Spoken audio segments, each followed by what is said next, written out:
Okay, welcome back. Kita dah jumpa untuk sesi sebelum ni kan, untuk strategizing your product marketing. Betul tak? You still remember that session? Okay, so today we will go more in depth into strategizing the marketing activities. So kita akan fokus untuk this training session, kita akan fokus kepada branding. Okay, so basically this are the schedule for our session. We will have 3 modules, 3 modules, and then we will have a short break, 2 short breaks.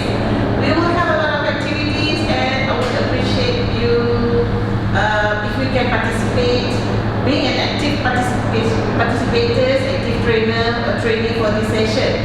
Okay, so it will take like for our session. This is a 4-hour session, so embrace the process, enjoy all the activities.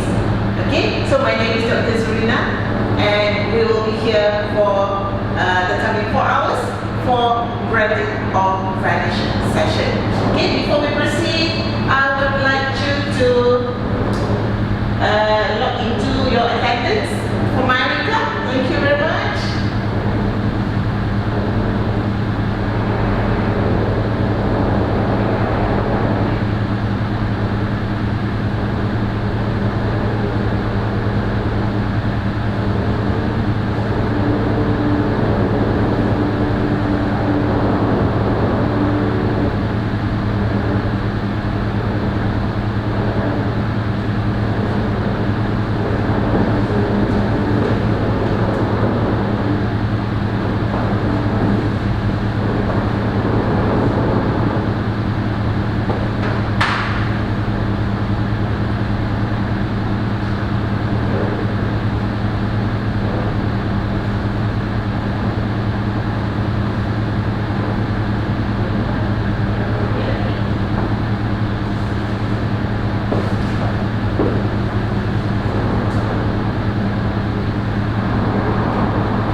about the product or about the offerings from the company.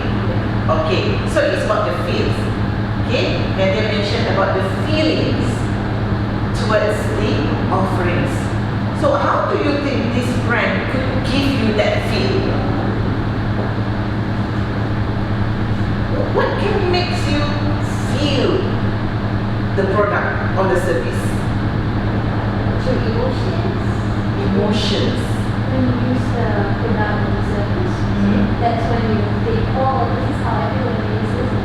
Okay, from experience, exposure with the products or with the offerings, right? Okay, so as a business owner, it is important for you to understand the functions of the brand. How kita nak gerak ni ya?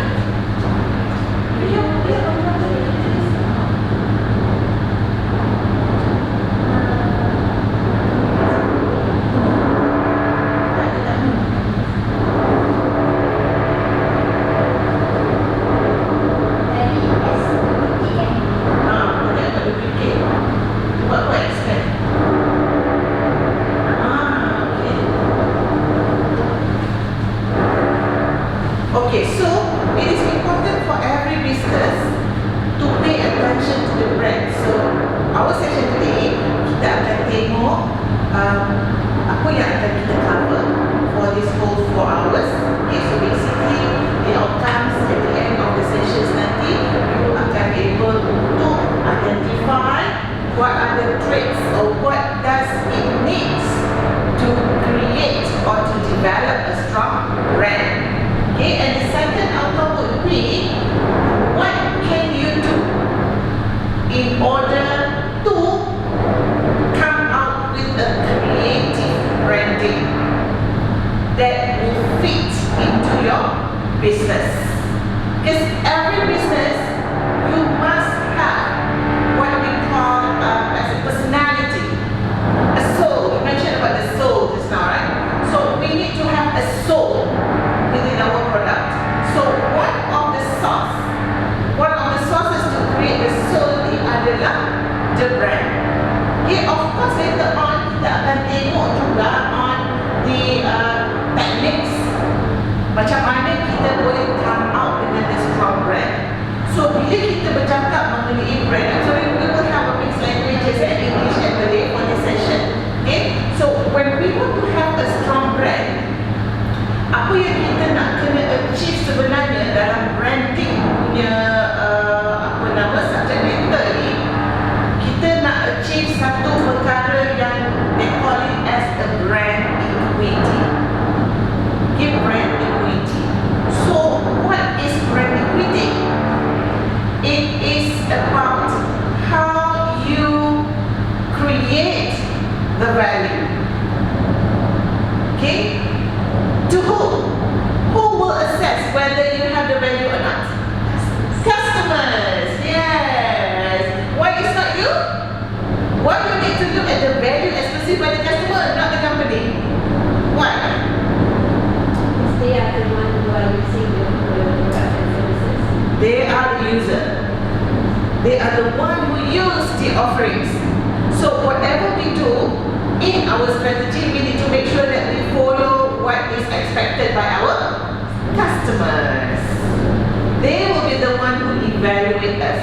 They will be the one who will determine whether we can be successful or not.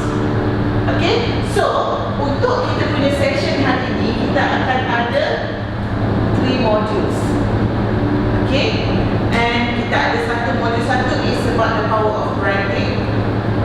Okay, why is it important? And then we have brand values and positioning in module 2, and we will also have the strategizing our brand through the brand canvas. Right, so shall we continue? Okay, this is the moment of truth. Why branding is important? If you look at the drinking water on your table, there are 2 different packaging. What is the first thing that differentiates between the 2? The colors. The colors. And then what else? The size. Okay, what else? The type. The type. What do you mean by the type? Because this is mineral water. Okay. So this is mountain mineral water. Okay. Drinking water. Drinking water versus mineral water. Okay, how do you determine that? By the color of the cap. By the color of the cap. Okay. If you will go to the retail outlet and then your friend asks you to buy a mineral water. Okay? Specific mineral water. Like for example, I told you, Nadia, can you get me Evian? How would you recognize that Evian? By the logo. The cap water is actually blue, light blue. Yeah, the packaging is pink. The packaging is pink, but it's a combination of light blue and pink. Right? So it's the color itself. And then the most obvious differentiation between the brands are the name. What makes it different? Because everyone can use blue color, everyone can use green color, but no one can replicate your name, isn't it? Right? So the name is the representation, because the colors can be used, can be copied. We have so many green colors mineral water. We have spritzer. We have this mountain, natural mountain. What else do we have? Petronas. And we have different brands of blue labeled mineral water as well. Right? Or drinking water. So if your friend asks you to, can you buy me a green color packaging mineral water? Do you know which one your friend intend to have? By just saying that I want that green color packaging mineral water. Not specific enough. If you go to the shop, there are so many green color mineral water. Okay. So which one you want to pick? One each? To satisfy your friend? Of course not. Right. So what can differentiate between those mineral waters are the names. Okay?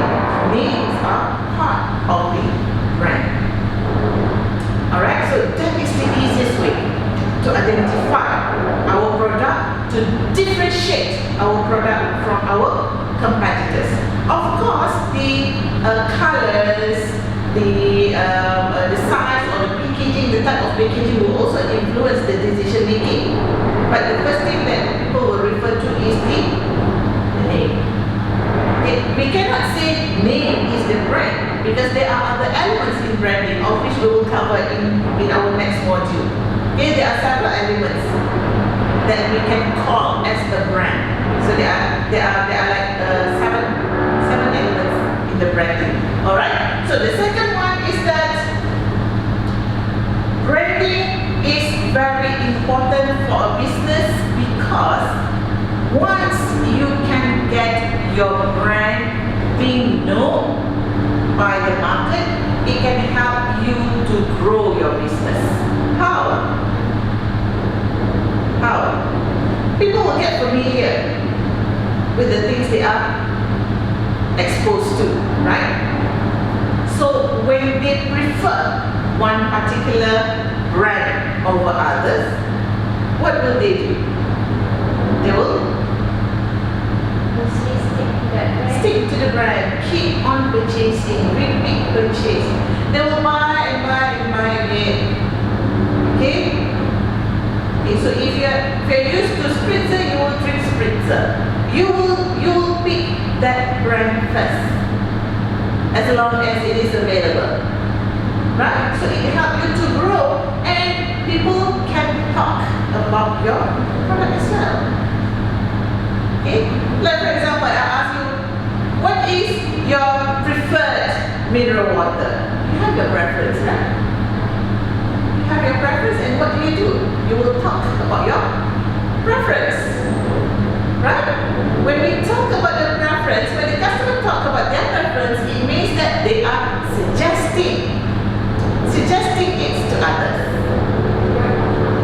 Yes, it's a word of mouth. So when people keep on talking about your brand, it can help you to grow further. So your company, your business will grow together with your brand. Alright? And then the third importance of branding is that it builds the loyalty. I just want to have this particular brand. I just want to drink this particular mineral water. I just want to drive this particular car. Okay, that is preference. So it makes people keep on buying the product. But how can you get into this? How can you get into this?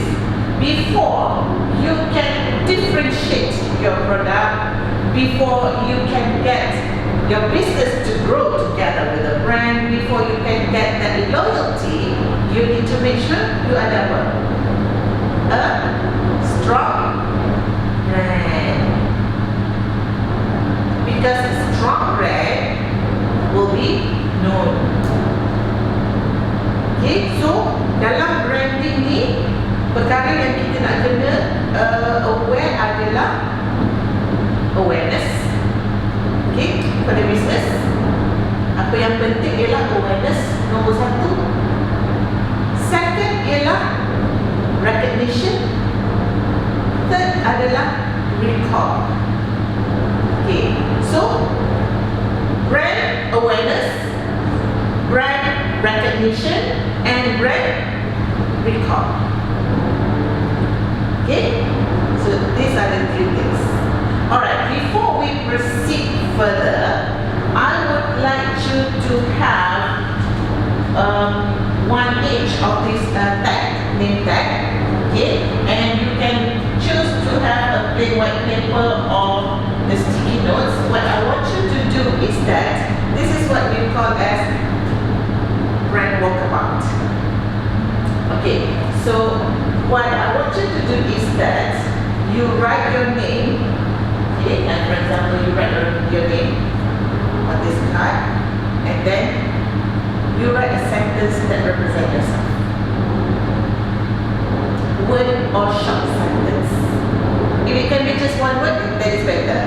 Okay, a word or a short sentence that represents yourself, and then I want you to mingle around. Take your time to mingle around with your friends, and then have a conversation.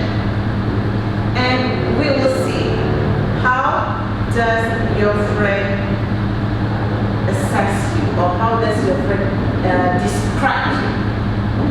Is it similar or different than how you describe your friend? Okay? Get it? Okay, so you can have one each.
anything that you think represents you.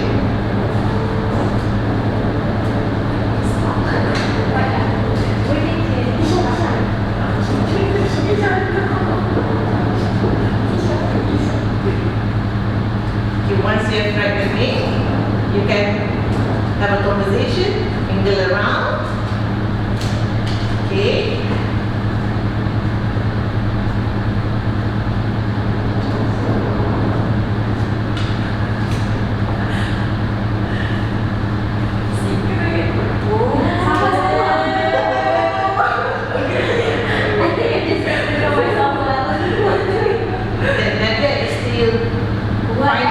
Finding the best word to describe herself. It doesn't need to be one word. Okay. Short sentence also.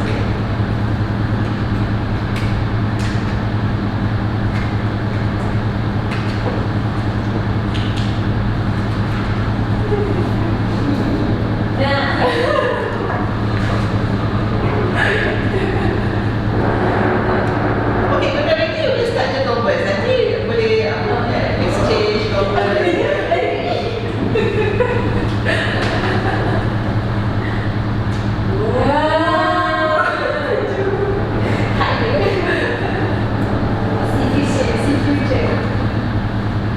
Is it something that you think you are right now, or what you have become after joining? Why I put this is I think because I am a mix of professional and relatable, and that's why I choose sneakers. Sneakers is more more relatable.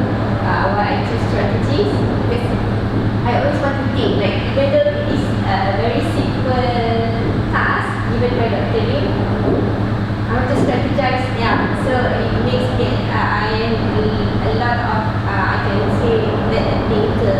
So I put strategies and I put sneakers because I want to be relatable, more tak adalah professional.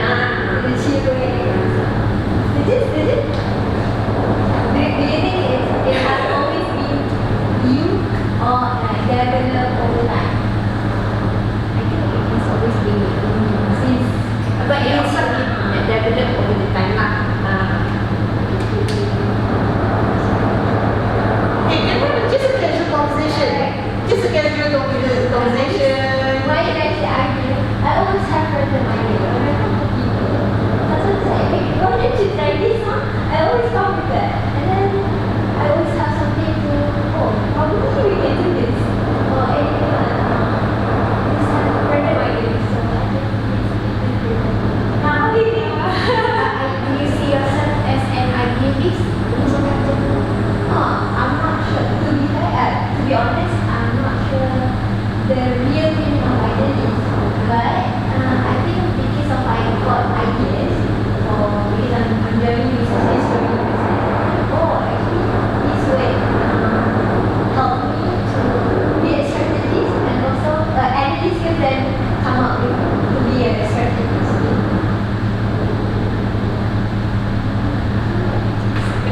How about me?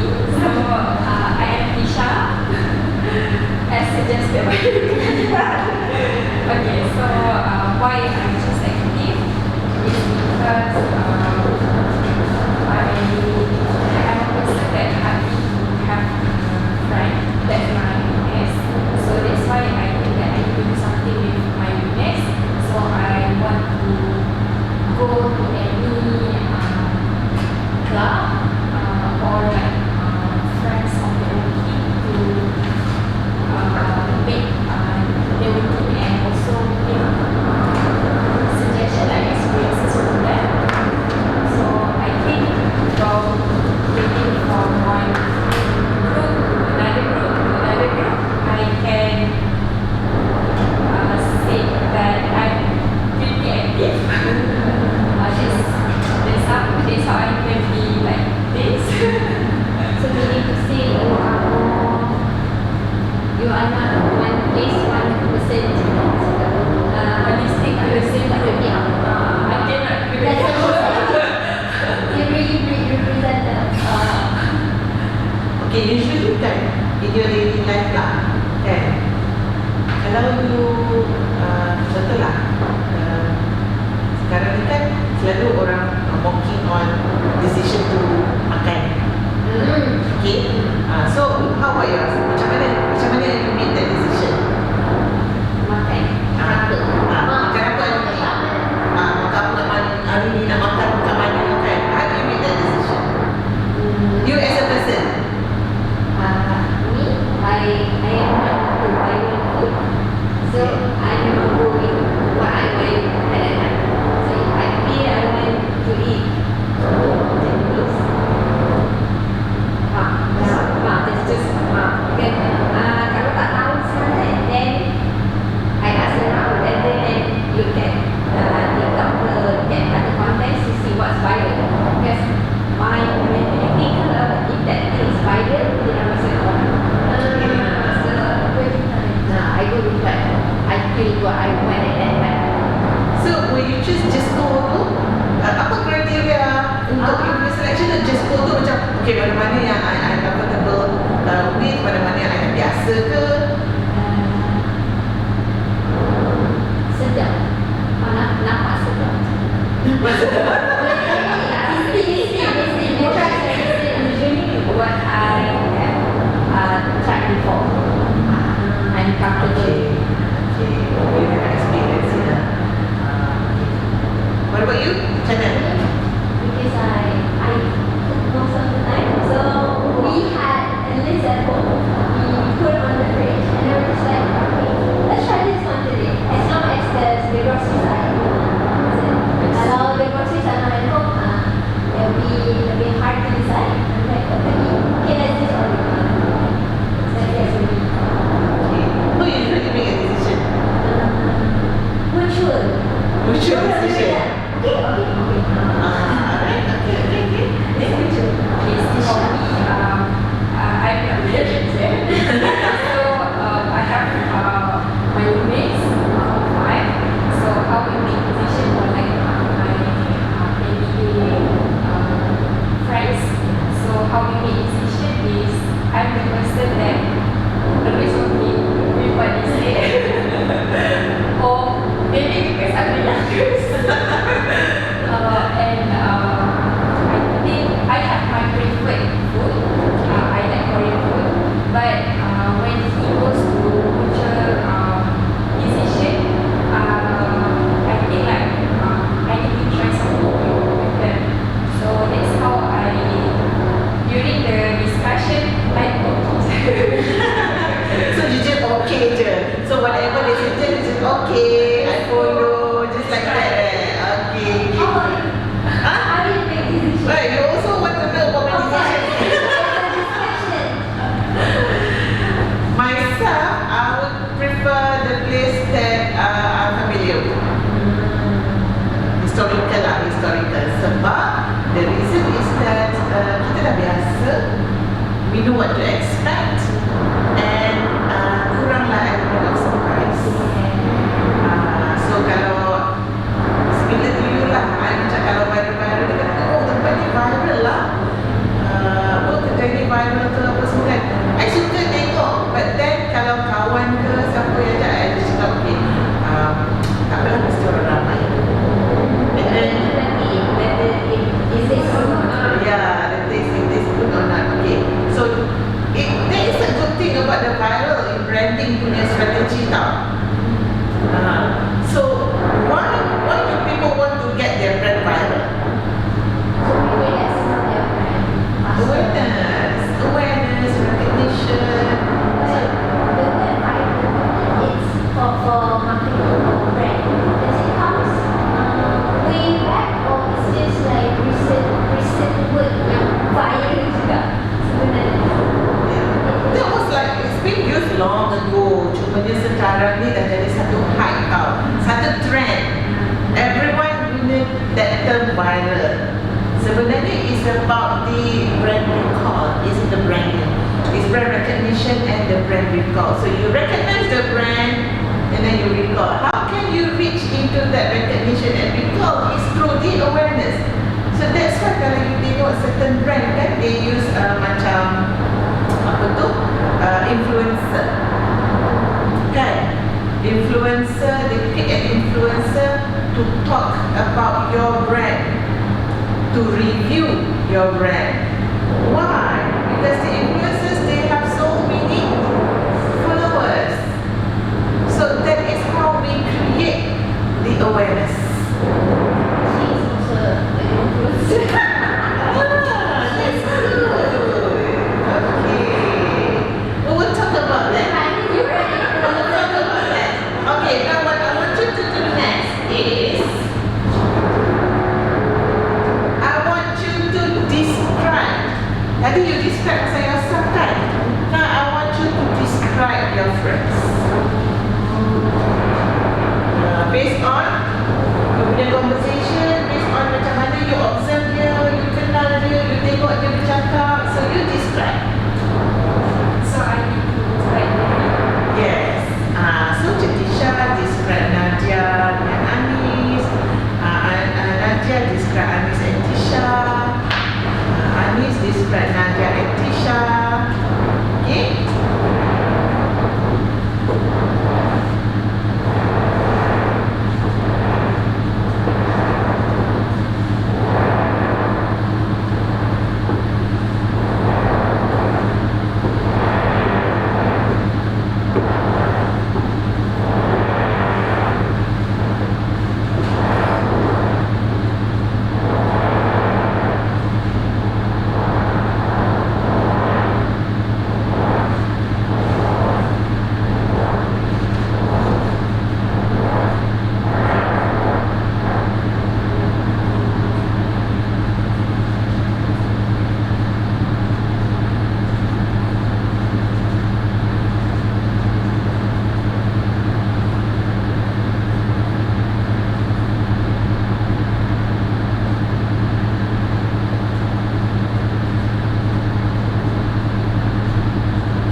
criteria, another attributes of yourself. Okay? And your confidence? Motherly. I'm the eldest in the family, from the family, So you agree? You agree with the criteria here? Anything that makes you like whatever you said just now that makes you like, okay, is that how they see me? I think like it's reassurance when they say, oh, okay, cool. At least somebody said that, okay. The person doesn't need creation. So that will limit you as someone who does not need reassurance. So you look confident lah kot. You look confident. I look confident. Kan, but you actually feels like betul ke? Betul, oh betul. So it goes to the brand. Sometimes we as the brand owner, kan, we don't feel confident with our brand. Kan? We have the product, okay? Kita ada brand, kita brand the product, but then we don't feel confident with our own brand. Kita rasa macam orang boleh terima ke brand kita, okay ke brand kita ni, kan? Nampak ke boleh compete ke? That is how we feel about the brand. When actually people look at us differently. Itu bahasa besar lah. Kadang-kadang kita terlalu confident dengan kita punya brand. Kan? Kita suka, oh okay, this brand is great. We can definitely sell this. That is what we think. Okay, tapi kita tak tahu macam mana customer market dekat luar sana tengok kita punya brand. Okay, so macam sama juga sekarang kan. Okay, what about Nadia? Your evaluation. That's a very strong one. No for me. Your observation. Okay, rephrase. No for me. I think Canada is quick. She always know, okay, this is quick. She always quick. She knows. I think we can try this. So she always know, probably because based on her experience and stuff in life. So I think, that makes sense. The working experience and how to do it. And then when I talk to her about her experience, hey, cool, that's how she knows how to do stuff. When I asked her, were you in fashion brand before? Oh yeah, once working in fashion line. Oh, that makes sense. Kenapa she said that? Okay, secondly, Ryan plus A star student. Oh, nobody can beat that. She's like, Excellent. no, excellent. Semua dekat. It's written on her lah, in their part. So I think she enjoys marketing. And secara tak langsung she influence people. Especially to me the social media is also her branding too. So from that, oh actually I want to try lah. Sometimes I ask her, oh Canada, if I try this, do you think it's gonna work? Yeah, you can try that. That's what I think about Canada. She always know where and what to do next.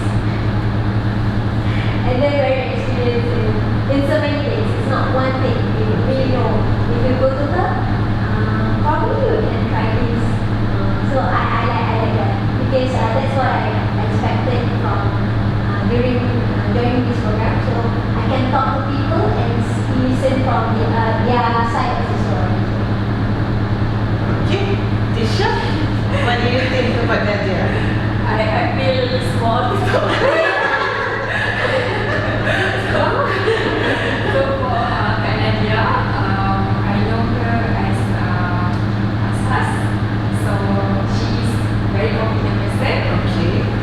And since she master of Asas, the president of Asas, she come to the very important value is very helpful. So sebagai leadership, Okay. which I once told her that I wish I can be like her. And also even though a bit mediocre older, a bit older, Mature.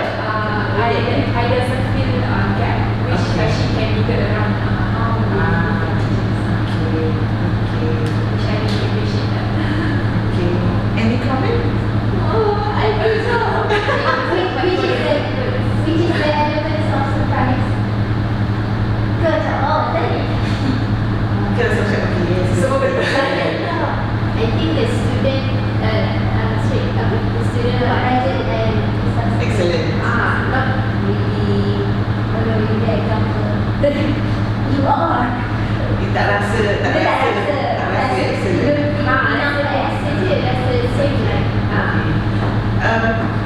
your word just now, it's like written on her face.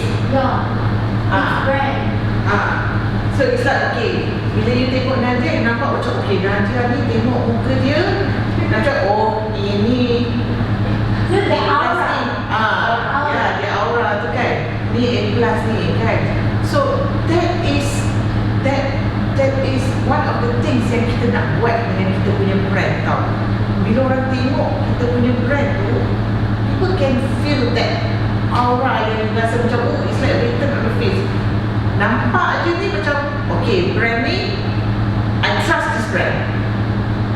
For me, when I look at this brand, I know, I have a sense that this is a good one.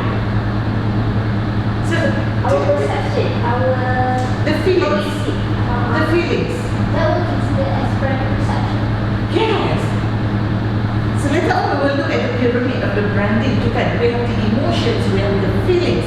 How do we feel about the brand? Okay, that is very important. Okay, okay. Tisha? What about Tisha? Tisha, bubbly. Bubbly. Her ideas are refreshing ideas. Okay. Oh, we can have that. Okay. You know, for someone young, she can have mix yang, you know, yang include both, not only yang at the younger generation, but also us. Creative lah eh. Creative lah, she's creative. Also critical juga, kesannya, she knows what to do lah. Okay. So she is brave to try new things from what I see her, and also she's enjoyed to try new things as well. She's brave and also enjoys learning. Okay. That's When first I knew Tisha, I see that she's a very proper person on how she talks, on how she carries herself. I see that, oh, maybe she can be adapted. that is protocol. So I have the feeling that she really, apa orang kata, knows what to do. So if it's wrong, it's wrong. So she carries herself very well, very proper. That's how I see her. And then I know she is very hardworking, and because of how she carried herself, she kenal tu tak kenal ke. When I see her, I know she's a smart person. She intelligent. And I know she can do a lot of, she can be good in a lot of things, whether in academic or in the work or in other activities. When she do something, she does the best in that particular thing. Okay, Tisha. Do you think you had that quality? You think you had that quality or not?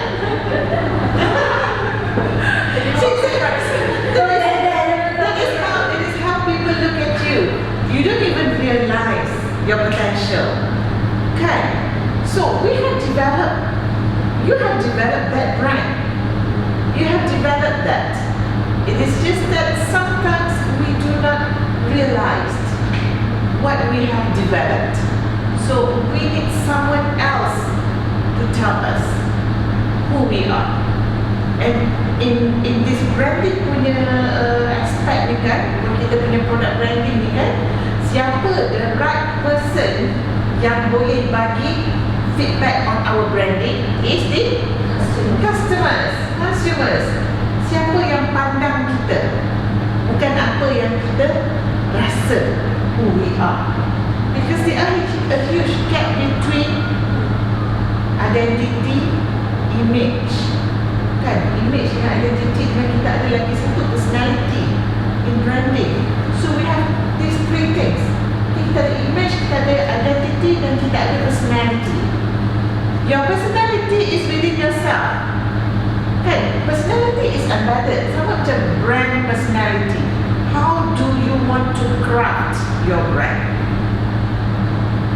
Okay, dia ada satu teori yang famous pasal personality ni. Dia apa nama? Big Five personality. And kalau macam in branding punya ni, dia ada ACEs brand personality. So dia ada macam humanizing the brand of the product. So kita boleh cakap produk kita ni exciting ke, produk kita ni sincere ke, produk kita ni outdoorsy ke, rugged ke, agreeable. Okay, so apa personality yang kita nak develop dekat kita punya brand? Okay, and bila kita develop that personality, orang yang pandang kita dari luar tu macam mana?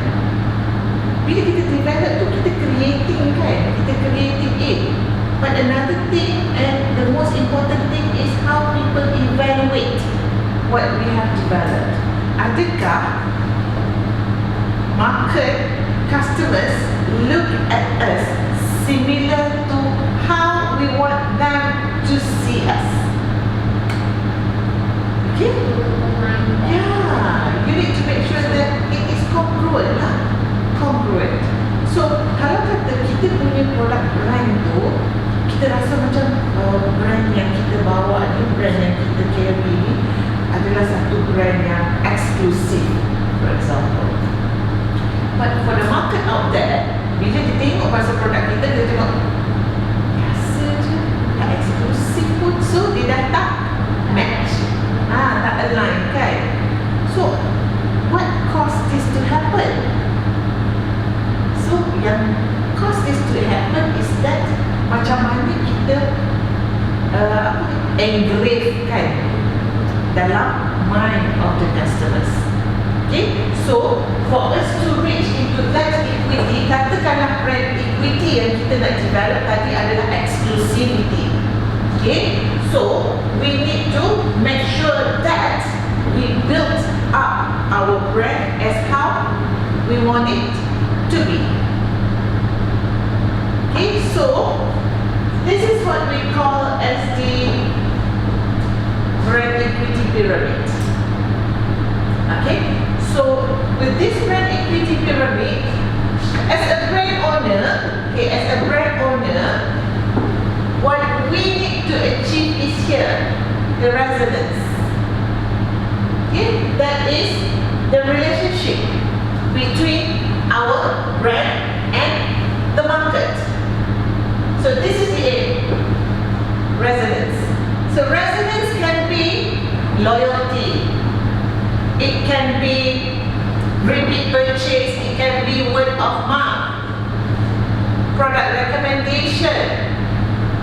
Okay, so how do we know what our resonance are? We need to go back to our marketing objective, what we want to achieve, right? And then we also have judgment and feelings. That is, how does the market respond towards your brand? How do they judge you? How do they feel about you? Like Nadia mentioned at the early session, kan? The feeling that we have towards the brand. I listed about the aura of the brand. Okay, you mentioned about what we want to achieve, that loyalty, kan? Loyalty is the resonance.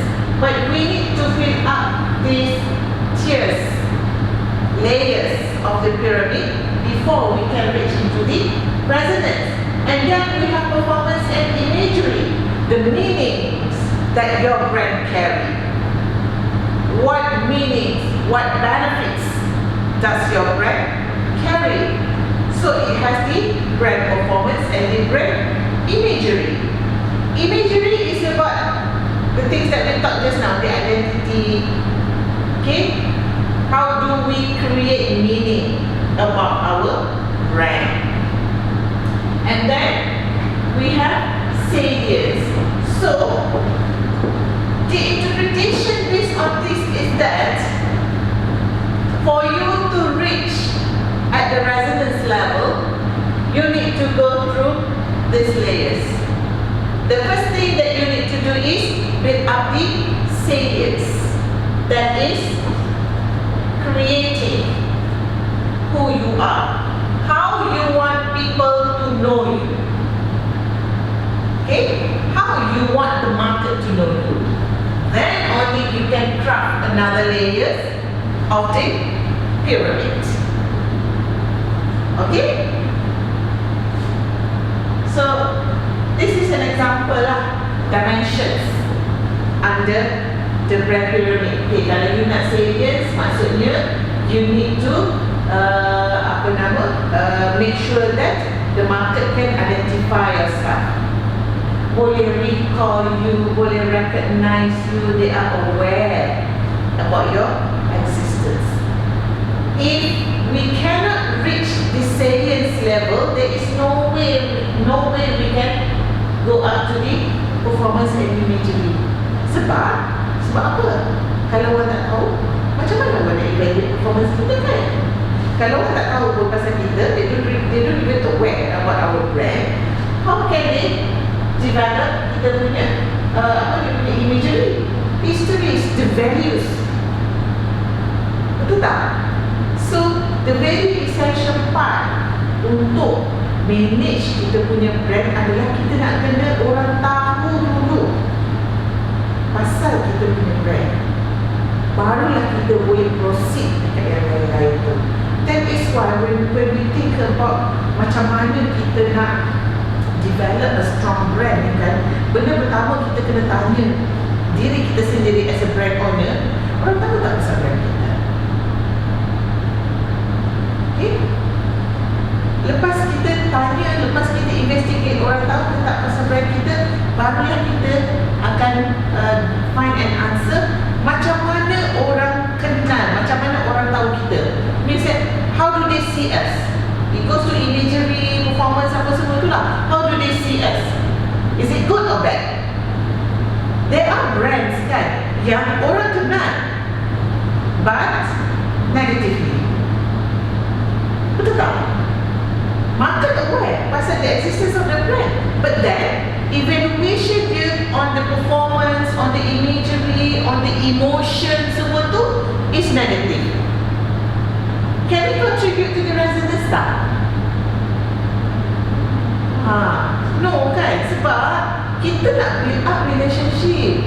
Brand ni adalah kita kata apa, proxy kita lah. Proxy kita as a product owner ni kan proxy untuk kita develop the relationship. Kalau bergaduh-bergaduh, tak suka, that is not relationship kan. There is no such thing as love-hate relationship sebenarnya. Whether you love or you hate kan, you love it or you hate it, betul tak? Sebab kalau you love and hate relationship ni, macam mana ni? Nak beli ke tak nak beli? Nak beli ke tak nak beli? Sampai ke tak ke decision tu? Tak sampai kan? No ending. Tak sampai. So whether you love it or hate it. Okay, so kalau evaluation tu positif, dia akan bantu untuk customer kita tu make a decision. Okay, we want to proceed with the relationship. And whether the relationship is long term or short term. What we want to achieve is the long term. Betul tak? We want them to keep on coming and purchasing our product on and on and on. Kan kita tak nak, kalau boleh lah kita tak nak one time purchase. So make the first experience as the best experience. Okay? The first experience with the brand as the best experience.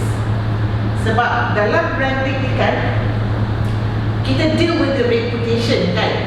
Kita deal with the reputation. Reputation ni dia akan carry kita punya brand. Kalau reputation tu bagus, baguslah kita punya brand. So kita nak convince the market untuk purchase kita punya produk tu lebih senang. Sebab orang dah tahu, okay, ini adalah brand yang bagus, orang akan beli. And then orang keep on talking about your brand. Kalau negatif pun, the market will keep on talking. Sama juga dia akan bercakap, but the impact is negative lah. We don't want that to happen kan.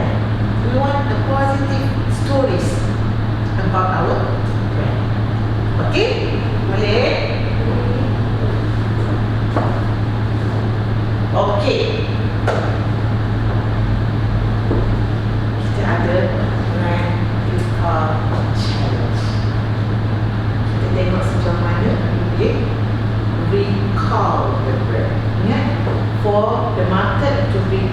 the brand, they must recognize it. Betul tak? For them to recognize our brand, they must aware about the brand. Okay? Ready to take the challenge? Yes. Okay, let's start with the first one. Ames. How do you know that it is Ames? And it's orange. Orange. And the font. The font. Okay. And then because of the E. The most obvious one is the orange, right? The color. So how do you know that orange belongs to Ames? But a lot of brands using orange. Okay, so you get exposed to the color. You have recognized it. What happens if you never come across with Hermes before? Can you identify this as Hermes? No, because there is no awareness. You don't even know that it exists, right? So you cannot recall the brand. So now even it is just a half cut. Yeah, half cut image, you still can recall that it belongs to Hermes.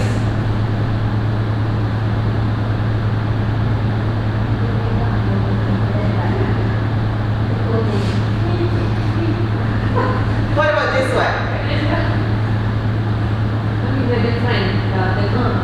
Okay, you know the front because it's clearly written. What brand is that? Bottega what? What does it represent? Dia ada produk apa? Leather goods. Dia ada handbags, dia ada tote, dia ada semua kan?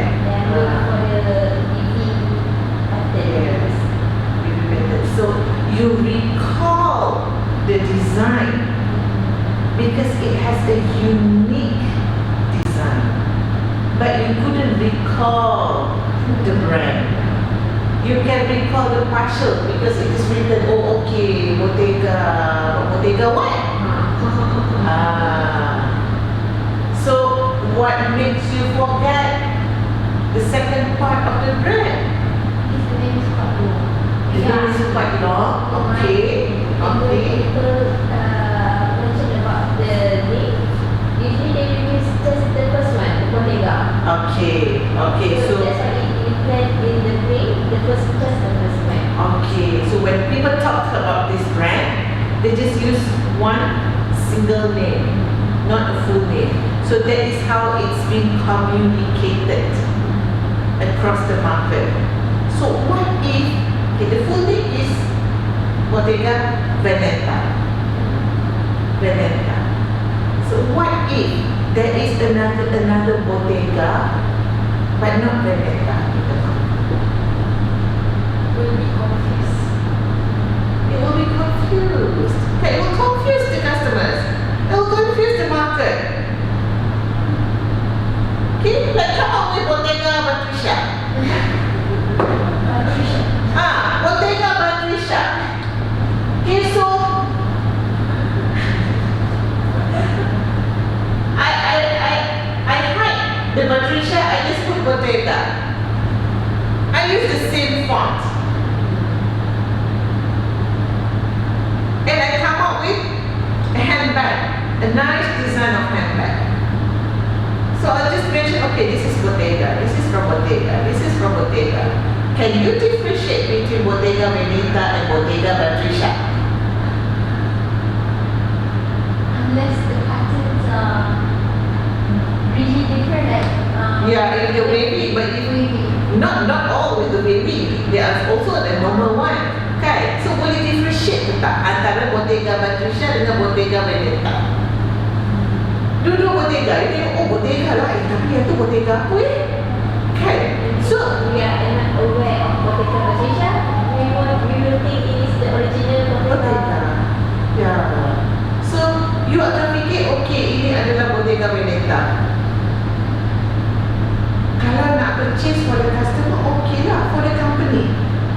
Katalah you pergi purchase Bottega Patricia. Tiba-tiba guna seminggu, Oh ya. Nama siapa yang akan rosak? Bottega Veneta.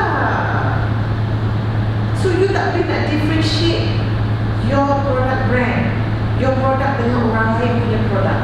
So kalau ada bag punya apa nama experience kan, you akan dapat dia punya impact. So that is why we need to have a clear brand, so that it is boleh distinguished antara kita punya dengan orang lain punya. Kalau orang nak talk about good things pun orang tahu clearly, okay, this is about Bottega Veneta, not Bottega Patricia. Okay? So that's why it is important for us to get the market to fully aware of what we are. Okay, that is about the communication. Nanti kita tengok juga communication tu. This one, Christian Dior. Okay, from the scenes, easily recognizable because you're very familiar with the brand. Okay. Gucci. Kalau I tutup dekat bawah sini, I expose yang atas saja. Sebab what makes you recognize it? Ha? Tutup bawah. Kalau I tutup bawah, tengok yang atas je, still boleh recognize juga. Macam mana you boleh recognize? Dia punya unique apa nama design dia tu. Yes, the unique design of the logo. Sama juga macam Hermes tu kan. Although Hermes kita tengok tadi, Hermes pun ada kuda kan, ada coach. Coach pun ada kuda, ada coach kan. But it has different coach. Betul tak? Different image. Although kalau katakanlah you tengok image yang kuda Hermes tu sahaja, you tak akan tertukar dengan kuda coach kan. Betul tak? Dia ada difference dia. Dia punya coach tu berbeza. Dia ada difference walaupun letak kepala kuda je. Because of the unique design of the brand logo. That what makes the market able to identify and recall the brand. Okay? Ada lagi? Ni tak payah cerita kan? Pejam mata pun boleh nampak dah ini apa benda. Alright? How? Because of the C tu. Ada orang yang guna? Tak ada kan? Kenapa? Because it is protected. All the brands are protected, legally protected. You cannot easily use. Aston Martin. Daripada mana? Wings. That is the uniqueness of the brand. Dia punya ni, pilot badge.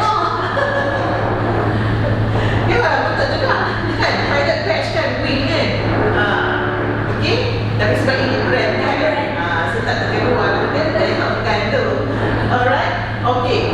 So, if we are not exposed to all these brands ni, kita tak aware pasal all these brands, kita tak akan boleh cakap what this is kan. Okay. So talking about the copyright ni kan, you ada tak baca news pasal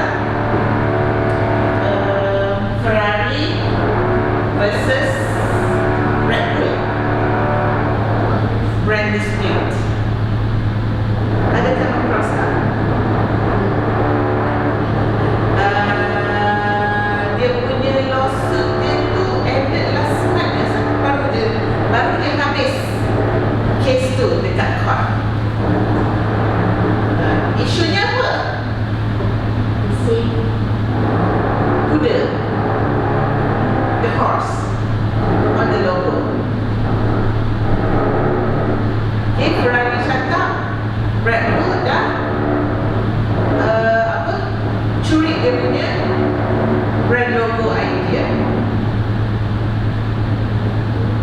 muda.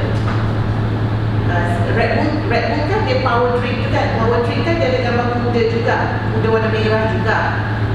So that is the brand logo. So Ferrari dia claim kata Red Bull dah guna. Yes, Ferrari lost. I said Red Bull ke apa ada another brand? Cuba you browse Ferrari lawsuit. V-Power Power. Dia Power. Lepas tu dia ada gambar horse. Yes.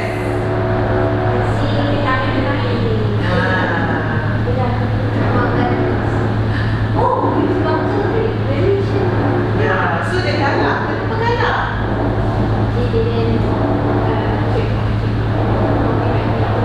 Dia copyright logo. Tapi this drink company ni dia kata dia buat horse tu dua. Horse dia dua. Lepas tu dia ada nama power. Kan? Dia ada nama power. Lepas tu after dia ni memang Ferrari lost lah. So dia tak ada right lah untuk nak claim supaya logo tu ditukar. Okay? So that is the power of branding. Kalau kita pick the unique brand, the unique elements dalam kita punya brand tu, kita boleh secure kita punya brand. Okay? Right, kita ada another activity, another brand info challenge. So this time around, I want you to write down as many brands as you can.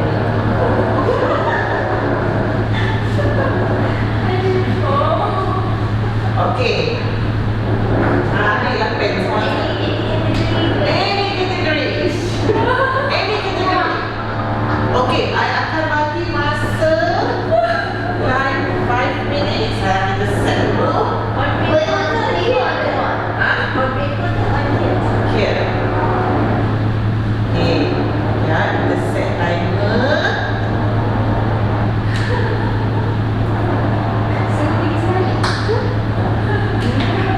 Is it us as one team or Each. each? Kita buat challenge. Okay. Siapa yang paling boleh recall paling banyak brand? Tak kisahlah under which product category. Local, international brand. Tak kisah. Okay, so kat sini lah senang nampak kan. Kalau tak buat sini, boleh duduk situ. Buat tak situ satu. Sini dua. Sini satu perhaps. Okay, seorang. Okay. Oh, salah satu. Wow. Yeah. Untuk half. This one half. Actually, 3 of us can. Okay. So, can pick your color. Ambil ibu punya part.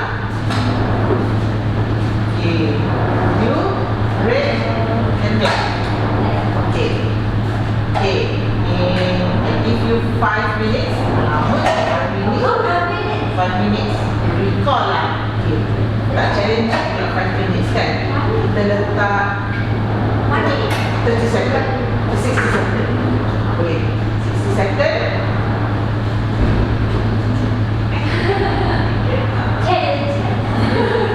Okay, ready? Okay. In 60 second. Oh, dah tulis nama dulu. Personal branding kita tak kira. I mean personal brand is your brand lah, kan? Oh, yes, it's mine. Alright, okay. 1 minute starts from now.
all these brands?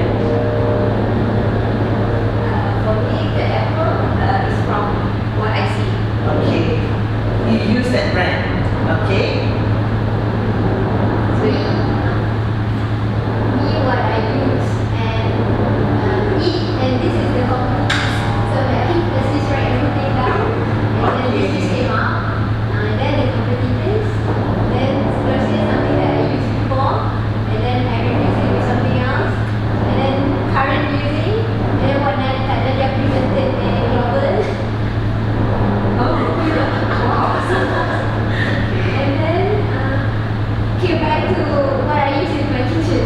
Okay, so basically your experience. Okay, Tisha?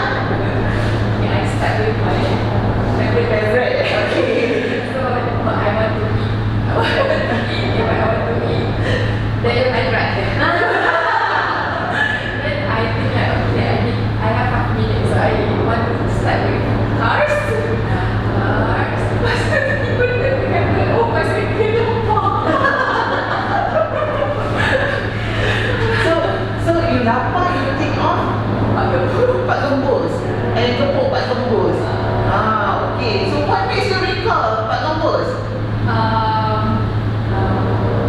Macam mana boleh terkat keluar Pak Gembus lah?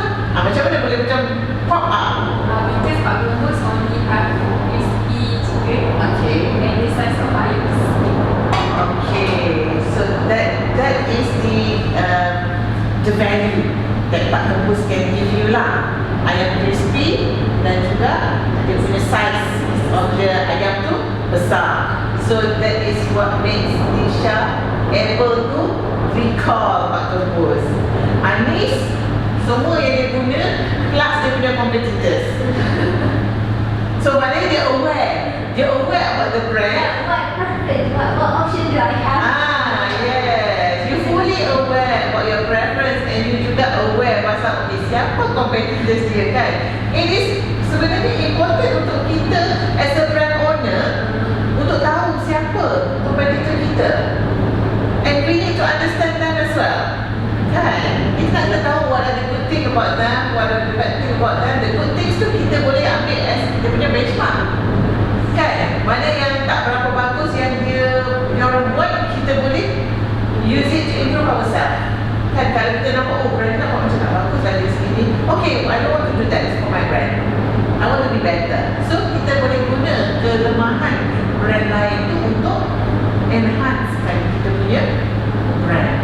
Okay, thank you very much. Wah, semua food lebih banyak ya.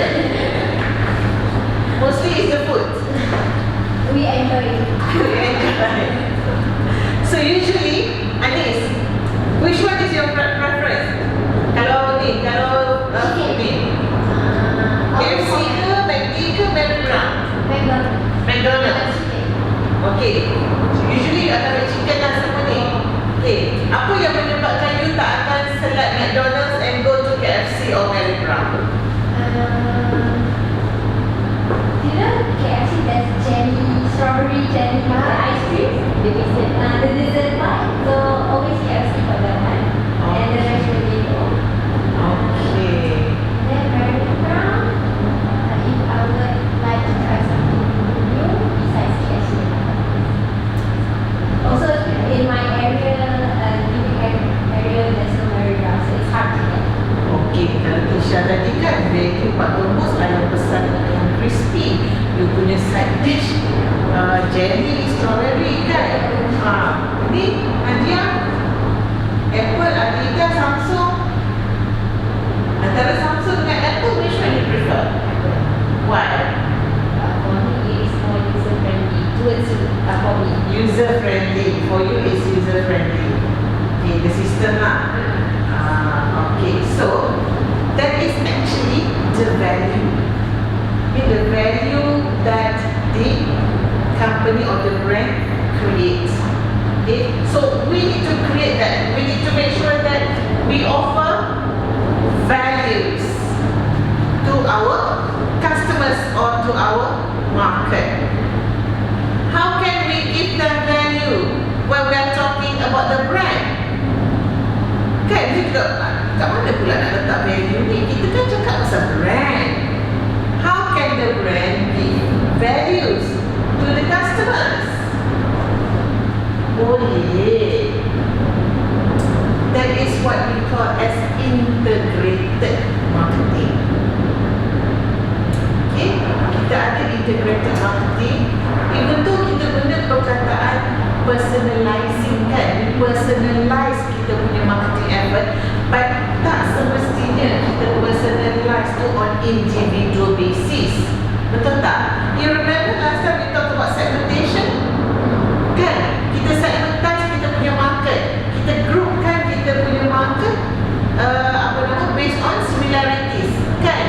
Yang mana share similar attributes, kita letak dia dalam satu segmen, satu group. Okay? So, kita personalizekan kita punya offerings tu biar dia match with the group of segment yang kita dah identify tu kan. Okay, so dekat mana? Go back to question tadi. How do we create value for our brand? Because why do we need to create the value? Because at the end of the day, before we can communicate effectively with our market, we need to make sure we can position our brand well. Position ni apa? What is positioning? Dalam session lepas kan, kita ada belajar pasal positioning kan. Apa positioning tu? It's about apa?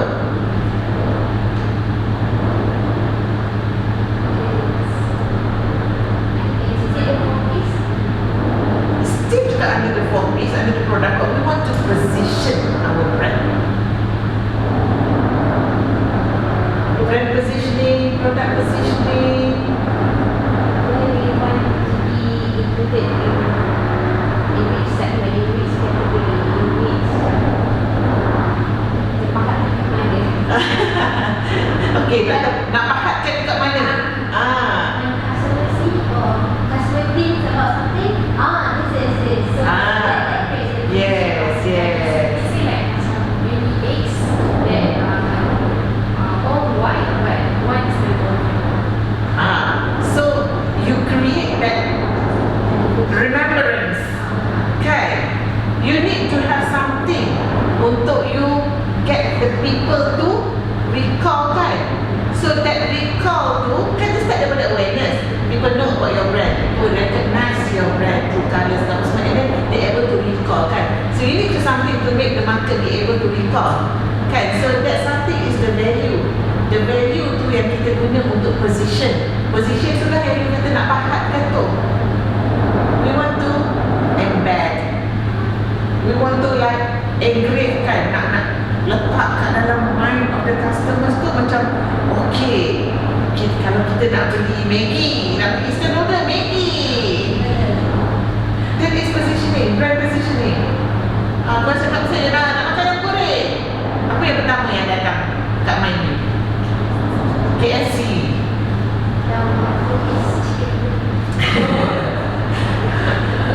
Aku buat try that already. Yes. Kan, so bila kita mention about one particular category tu kan, dia macam pop up kan. Macam you lah cakap ayam kepuk, you pula Pak Gembus kan. Padahal ada je ayam kepuk yang lain kan. Because Pak Gembus punya brand has been positioned in your mind. Okay, so apa kena-mengena, macam mana nak integratekan ni? That is the integration dengan kita punya other marketing activities. So, sebab tu cakap, kenapa you datang balik untuk sesi branding? You kan dah buat untuk session marketing tu kan? Sebab marketing dengan branding ni, dia adalah co-integrate. Dia ada integration dia. Kita nak kena reconcile kita punya brand ni dengan 4 elemen lain dalam marketing tu. Kan? Elemen marketing kita ada apa? Kita ada price, produk, place dengan promotion. So kita nak kena reconcilekan kita punya brand ni dengan dalam 4P tu, 4Ps yang kita panggil tu. Why? Because creating a values akan require us to integrate all this. Okay? So, macam mana kita nak integrate kan? Sorry kalau you tengok this slide untuk modul 2 ni macam wordy sikit kan? Tapi sebab this is very, orang kata, essential untuk kita develop kita punya brand tu. Macam mana kita nak create the value for our brand so that we can have a good, a strong positioning in the mind of the customers. Okay, so this is an example of the brand experience skill. Macam mana kita nak assess customers punya brand experience. So kita boleh assess dari segi customer sensory, kita boleh assess affective punya attributes, behavioral dan juga intellectual. So this is an example lah. Example macam mana you nak evaluate brand experience tu pada customers. So pick which one yang you nak assess. Macam mana nak pick depending on you punya market objective tu balik. Apa yang you nak capai sebenarnya.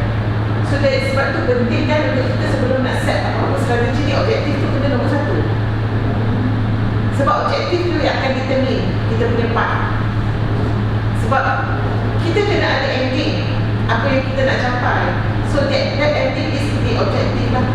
Kalau kita tak ada objektif tu, kita macam pergi je lah melata-lata macam tu kan, tak tahu mana nak pergi. Tak ada haluan. So based on, say we have one objective and it needs few skill to be used to Depends. Depends. What you want to achieve dalam objektif tu akan determine apa yang you nak buat. We have one or two juga lah. Okay, so we have a look at the first P, the product strategy. Semua tahu kan, produk ni is your offerings, betul tak? It's the offerings, what you produce, what you sell to the market. It can be tangible or intangible, that is the service kan. So, apa kena mengena dia dengan brand? Apa kena mengena produk dengan brand? Macam minum water tadi. There's no product or there's no service, there's no brand. Ada servis tapi tak ada brand. Ada tapi kosong macam tu je lah. Tak ada apa. So macam mana you nak sell? How are you going to sell? Katakanlah kita remove kan. Okay lah, kita ambil this one lah. This one macam ni je. Produk macam ni je. So kita tahu ini apa, betul tak? Kita tahu ini adalah sticky notes. Tapi kalau kita nak lebih spesifik, kita boleh mention tak sticky notes apa? Tak boleh. So although it comes out plain macam ni, dia letak kat belakang ni dia punya brand. And dia ada juga packaging. So why does this company need this? Sebab kita nak apa objektif role number 1 of the brand tadi? Differentiation.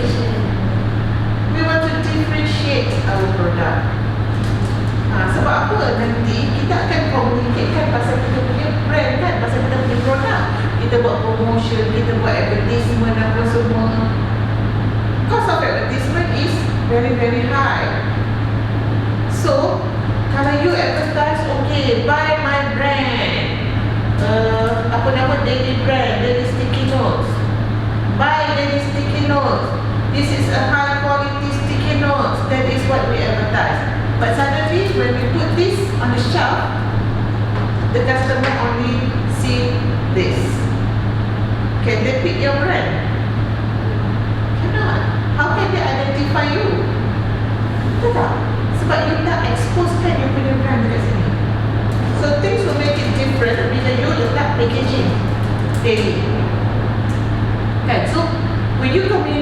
about your brand, buy Daily Brand, Daily Brand is a good brand. So bila orang pergi dekat shelf macam mana Daily Brand? There is.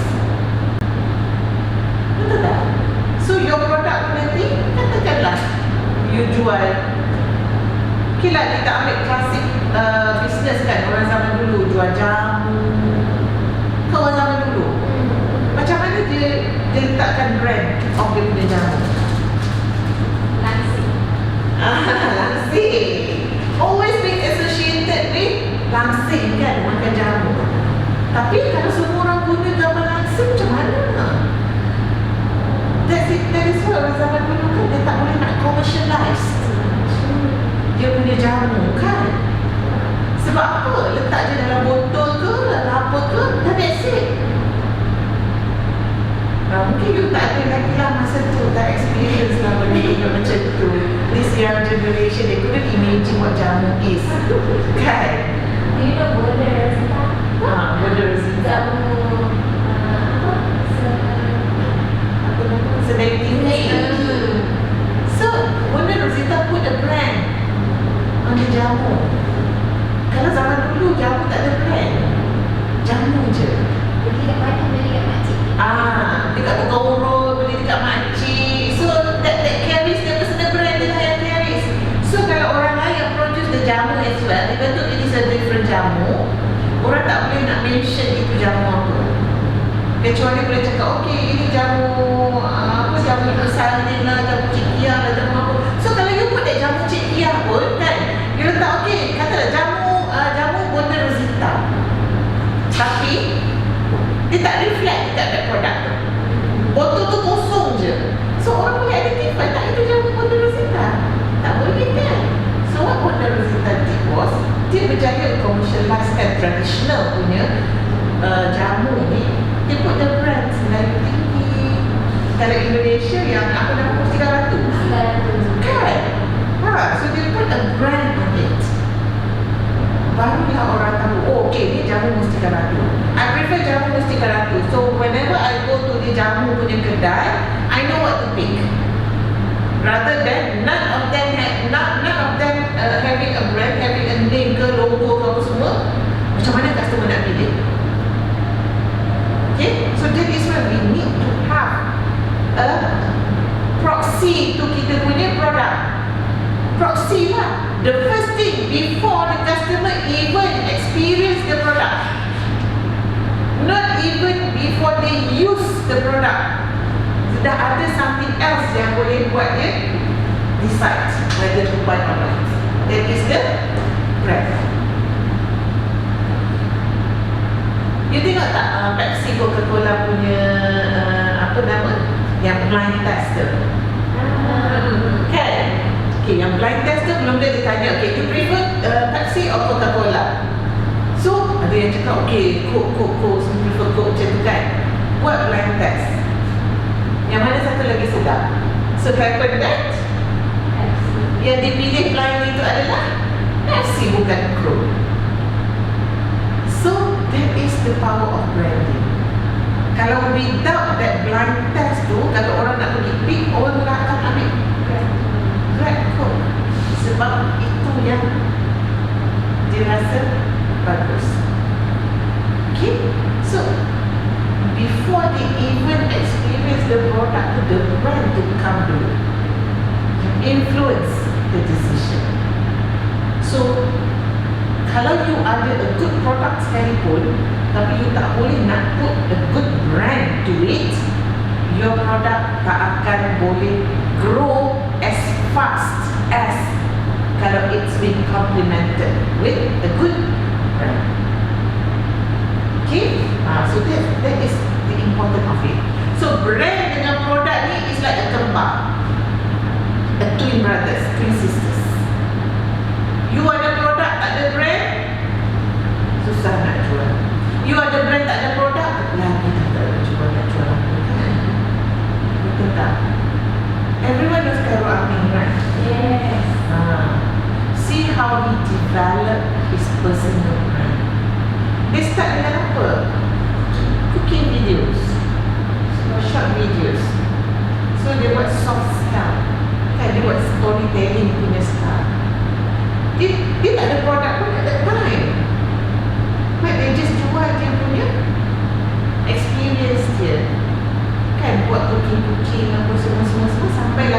develop a strong Khairul Amin punya personal brand.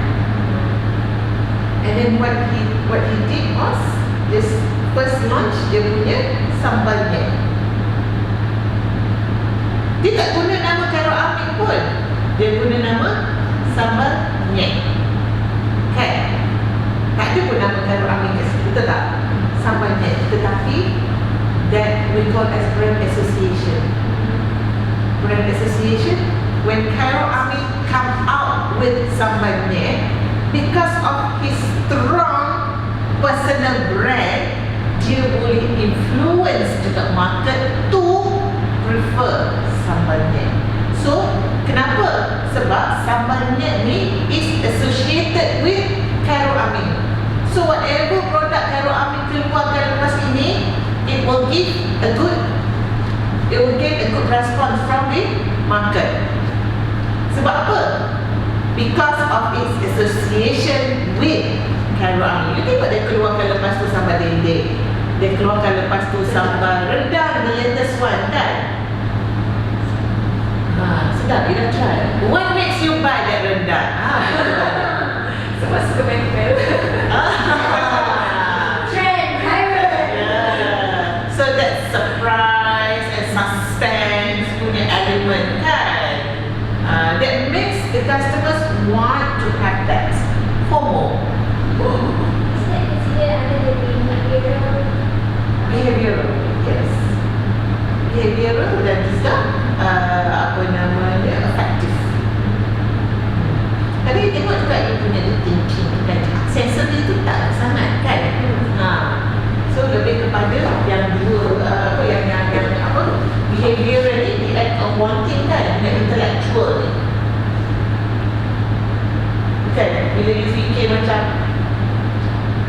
this brand does not make me think, yang berlaku pada Tisha, the brand does make her think. Dia guna nama apa? Rendang apa? Rendang nyek. So they keep the nyek punya term. How about the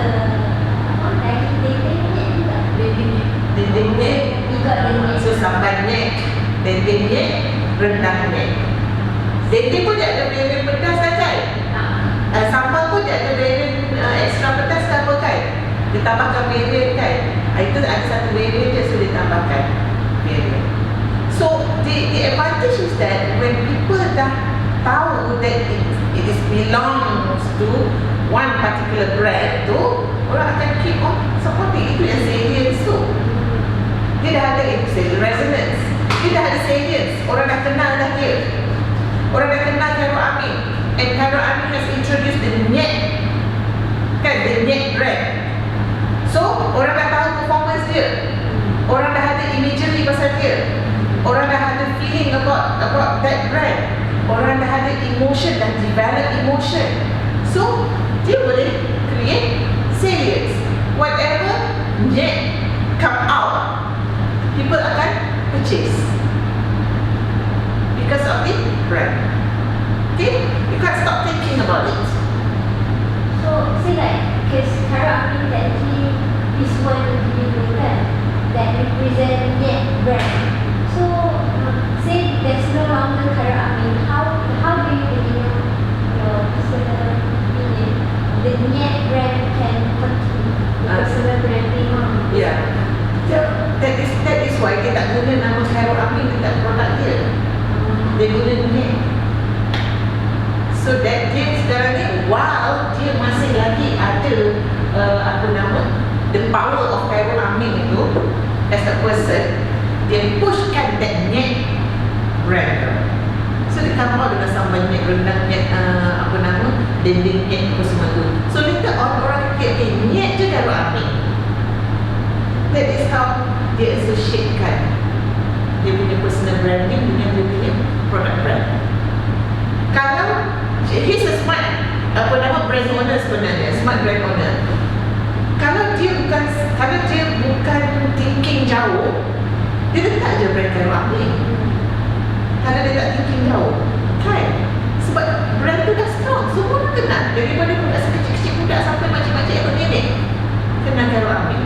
So short term, kenapa dia tak guna nama Khairul Amin? Once sustainability.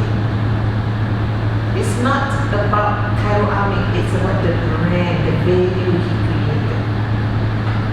Talking about that, how about sauce Amina Hassan? Yes, Amina Hassan. Tak nampak kat market. That happened the same age. Yes. Bila dah apa nama brand owner tu dah tak ada, and then dia duk kiri personal brand tu kan, and then dia tak well communicated apa nama sampai ke sekarang, so brand tu dah lost. And can we say that that's applied to macam BB and dark brand? Yeah, Vivi also created another ni kan, dia tak guna brand Vivi pun. You see what happened to Zaitun brand? Zaitun dulu famous. Lepas tu kan dia senyap kan, and then dia naik balik. Still keep the Zaitun name, but then they re-communicate, dia rebrandkan Zaitun tu. So dia rebrand, dia communicatekan balik pasal Zaitun. So Zaitun sekarang dah orang kenal balik. Atika Suhaimi, they help to re-communicate balik. I watch her every time I open TikTok. Yes. Betul. Aku punya TikTok pun dia selalu buat page. Mungkin sebab I selalu tengok dia kan, dia kan algoritma kan. I think they follow macam strategy for my inilah like Cairo Amik, how Cairo Amik started storytelling, Yes. personal branding now. I think I and brand sustainable. They started with sharing the stories about themselves. Macam Atika Suhaimi kan, dia cakap pasal journey dia as a wife, as a mother, dia masak-masak. Lepas tu in between, dia buat live pasal dia punya produk Zaitun kan. Lepas tu Atika Suhaimi dia buat satu produk deodorant, serum deodorant, dry serum deodorant. So you have to, dia cakap dia buat, dia very innovative. Dia kata dia buat deodorant sebab dia punya experience dengan suami dia. Kalau suami dia tak bila pakai deodorant perempuan, deodorant Atika Suhaimi selalu melekat dalam mulut. So the way dia sampaikan cerita tu orang kita make sense of Reality. It goes back to reality. So that is about communicating the brand. Macam mana kita nak communicatekan the brand yang kita ada tu. That one also kita cover dalam modul yang ketiga, before we can come out with kita punya brand canvas untuk develop design and strategy. Okay? So we need to like find a strategy lah kan. Macam mana kita nak get in touch with kita punya market. Okay? So we done about the product. So how it twin dengan kita punya brand. So if you have a good product, you can have a good value of brand. Okay? Having a good brand tak cukup without a good product. Having a good product juga tak cukup without having a good brand. So dia ini. And then we have pricing. How can price help you as a brand owner to come out with a strong brand? Remember tak yang kita punya brand recall challenge tu? Hermes, Bottega, Dior, Chanel. How much the handbag cost? Tapi handbag tu lebih mahal daripada kek kita. Kan? Jual dulu kek ni pun tak boleh beli lagi Hermes. Kan? Okay, so that's the value. Where does the value come from? Daripada dia punya premium pricing strategy. Itu yang positioning tu. Kan? They claim themselves, Hermes, for example, Hermes they claim themselves as exclusive. Not everyone can purchase. You need to have a historical data. Tapi kita buang historical data kan sekarang. Dah tak ada dah sebab yang isu dengan China punya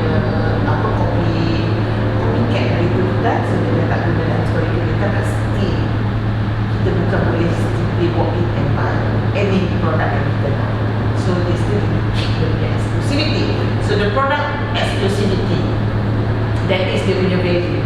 And how they make it further exclusive is by charging a Very high price, premium pricing. So when you sell your product at high price and you convince the market that your product is premium, high quality, unique, no one can produce the same product as a mass produced, there come the values for the brand. Okay?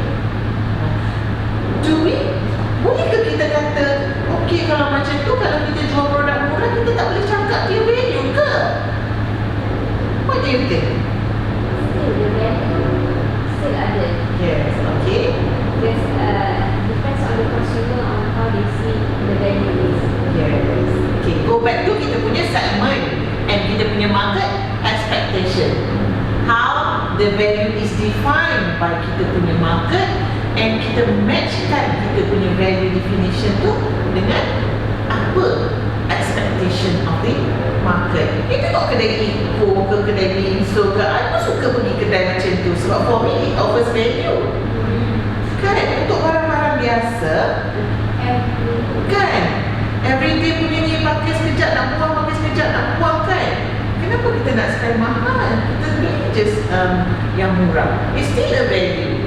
So we talk about okay, Eco Shop, Nimso, Daiso.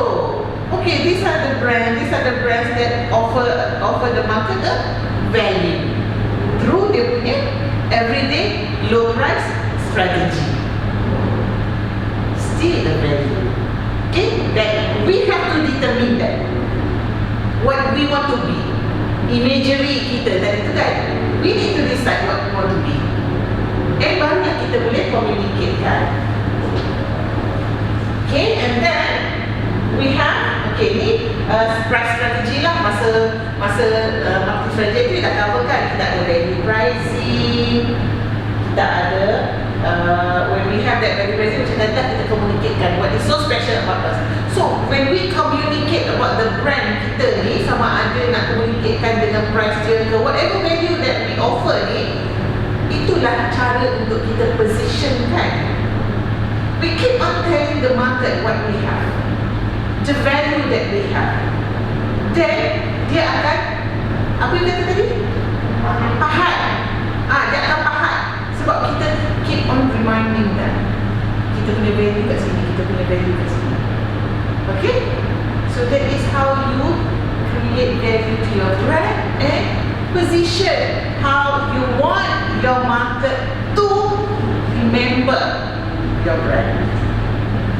Okay. Price segmentation pun ada juga. You're selling your product apa nama? Different price dekat different area. Geographical pricing. Macam orang Gadinya ni, Gadinya. Siapa tu Gadinya ni? Gadinya. Dekat Sabah Sarawak harga dia mahal. Jual. Dia jual. Tapi mahal. Kan? That is geographical. Apa value dia? Gadinya tu sedap. Kena beli dari Semenanjung yang ini sedap. Everyone is looking for Gadinya. Pantang dengar kawan-kawan dari Semenanjung nak pergi ke sana kan, beli roti, satu bag penuh roti saja. Target isi roti je. Okay, everyday low price macam mana? Is it for price segmentation? Is it the same as when Toyota? Kita dah rebrand. When Toyota sell in US, they use like system. So is it that one just rebrand or is it price segmentation? Itu dia akan dua-dua, dia rebrand dan juga dia come out dengan different pricing. Sebab Toyota dia harga dia lebih rendah daripada Lexus punya brand. Okay, kenapa Toyota change dia punya brand daripada Toyota ke Lexus dekat US market? So perception of Americans towards Asian brand. It's just because of the perception. The value lah, goes back to value balik. For them, Asian punya brand ni less value. offers less value. So Toyota tukarlah jadi Lexus just for that particular market. So dia rebrand, produk sama je kan. So bila dia rebrand, nak further convince tu, they come up with different strategy for pricing. Sama juga macam apa tu electrical punya brand tu, Layer, Layer, H-A-I-R kan, Layer. Itu adalah China punya brand, tapi dia jadikan Layer sebab dia nak masuk US market. So tak nak bagi nampak China brand, so dia letaklah nama Layer. So the market sentiment is also important. Sebab tu kita nak kena faham market kita tu macam mana. Kita buat strategi. Ya, Tisha. Macam my parents love to go Rosham, right? Yeah. So I thought like Rosham is by Rosham, Rosham no. But then I just go like last week that is actually Chinese. Yes. Sweet ternak. That's why dia put Rosham ST. Rosham ST. ST Mat Rosham Mat Sri Ternak.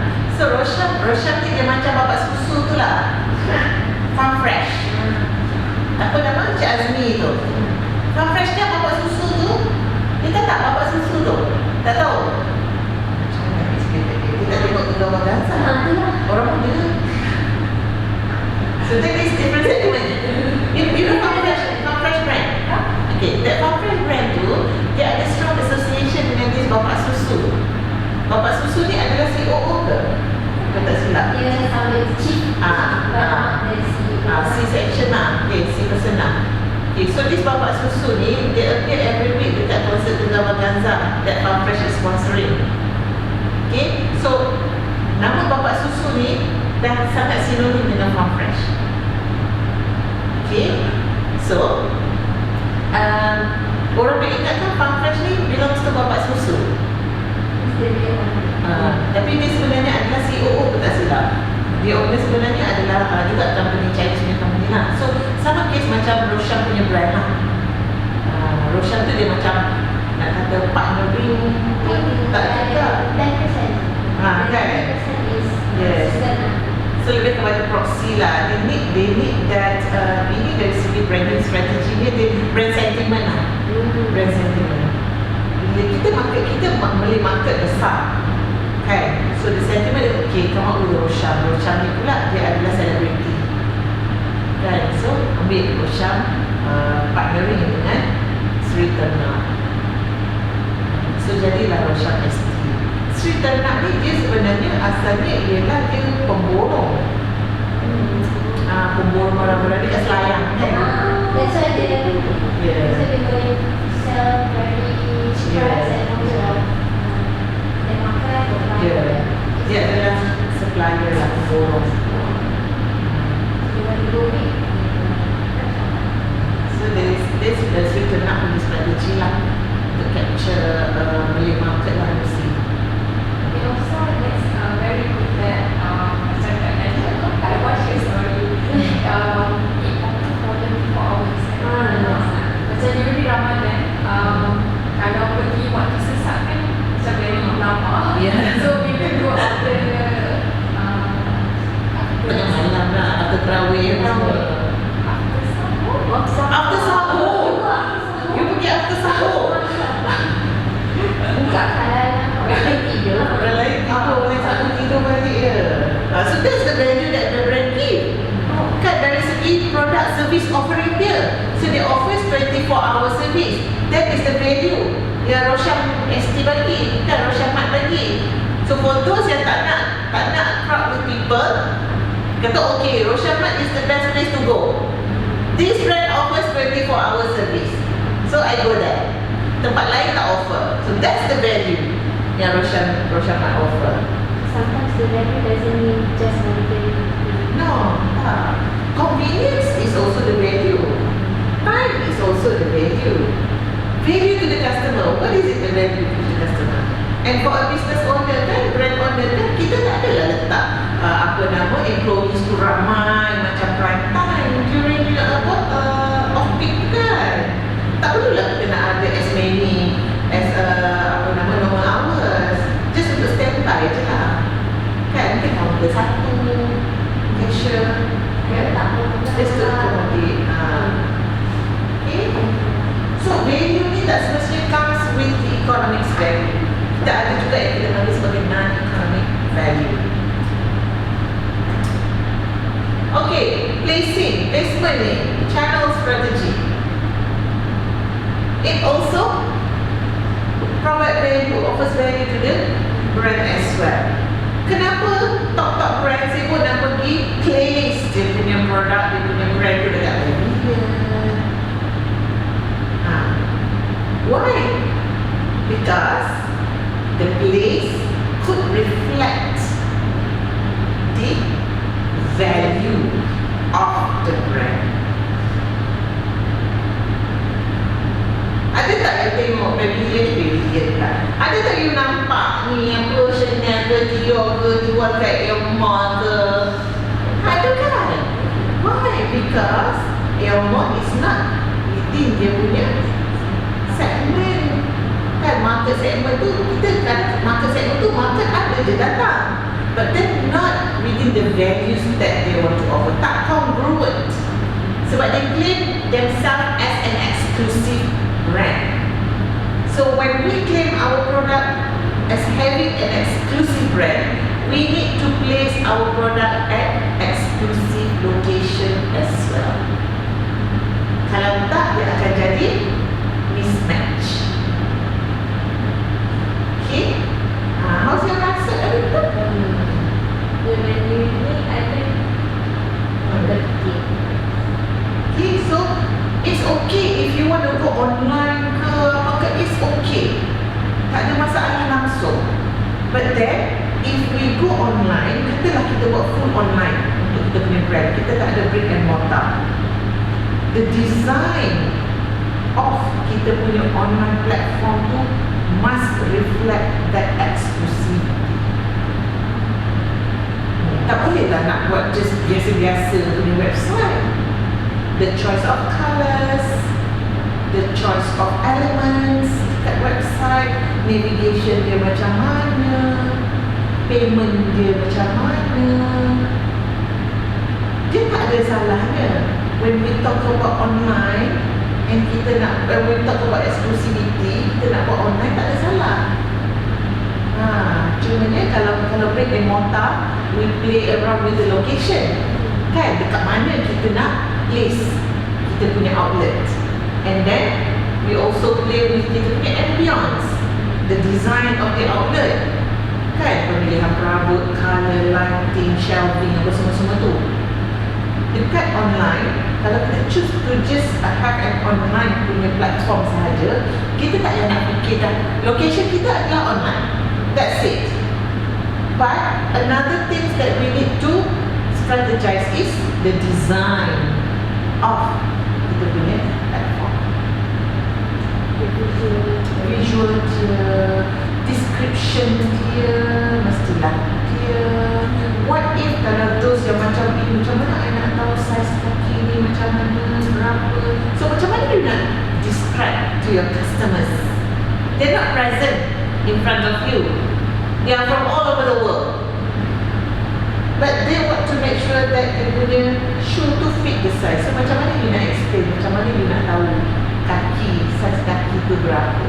So that description tu, of course it is more challenging lah online sebab kita tak physically interact kan, and you need to have a good support lah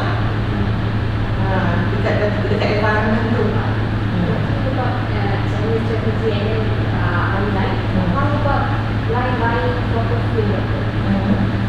Even with all the description, the words are really, still we need to sebab tu kalau you tengok, kalau macam perfume ni kan, kalau macam benda-benda yang ni, the sensory ni, okay, dia ada advantage of physical punya approach. Okay, sebab apa? Sebab orang tak boleh nak bilang macam so kan pun unless kalau you ada review. Tapi still juga orang akan cakap you kita punya taste bud different kan. So ada juga certain ni kita kena support dengan physical. Like for example, you join events kan, ataupun description kita tu macam oh ni bau dia lebih kurang macam bau brandy. If the customers tu juga exposed to that particular brand yang kita compare with, if not, dia tak boleh imagine juga. Although kita dah bagi dia ke apa kita punya base note kita, apa kita punya top note dia, kadang cakap macam mana bau kecoh ni kan. So nak juga that sensory. So that is why kita nak kena ada complementing effort when we communicate about our brand. Ada option. Omni. Kalau you tak nak buat Omni pun, you boleh join macam promotion je. Macam joining events. Get people to familiar with your brand. Sebab itu adalah recognition. Kan? You dah publish, you dah advertise, you dah ada website you apa semua, tu awareness dah ada. Cuma recognition dia tak ada. So how can you make them recognize your brand is by participating in activities that could further enhance the recognition towards your brand. Kan? But you need to properly choose the events or the promotional place yang you nak participate. Make sure that event to suit your target market. Macam perfume kan, I have the same difficulty. So my friend lah, dia suka follow on TikTok punya like some doctor. Kan? Dia sebenarnya doktor tapi perempuan. Dia stop and dia kaji sendiri about the perfume. So she's the organizer of kira pergi cakap kat Malaysia perfume factory event. So ada daripada Arab sampai lokal sampai international. So I think macam that event is very applicable kira formal lah dia macam kena Yes. Because it is specifically meant for that particular target market kan. Tapi kalau untuk event-event lain tak semestinya tak boleh join, you boleh join juga. Tapi need to carefully choose. Satu, kita nak tengok sama ada dia congruent ke tak dengan image dan identity of kita punya brand. Contohlah itu kan kita ada RZ members punya event. You tengok kat news tu kan, macam news je lah kan. Pergi tak lah, because I'm not that friend lah kan. I'm not that friend nak naik motor pun takut. So, ask ourselves, adakah brand kita sesuai dengan event? Macam mana kita nak orang kenal kita punya brand? Kalau kita jual jenis perfume brand yang untuk outdoorsy punya orang, active lifestyle, then it's okay. Kan? Kalau kita nak cakap okay, kita punya perfume ni adalah kita kata sophisticated, charming, tak boleh nak pergi RSN. Kita kenalah pergi dekat join yang event-event yang macam apa nama tu, anugerah bintang ke, tu boleh lah kan, barulah dia congruent. Tak, so the choice of where we want to place even our communication punya platform pun is very important for us untuk make sure the value that we want to deliver about our brand tu, satu, reach the target market kita. Yang kedua is congruent or align with the image that our brand is carrying. Kita punya perfect image kan. Jangan bagi market kita confuse dengan kita punya brand. Okay?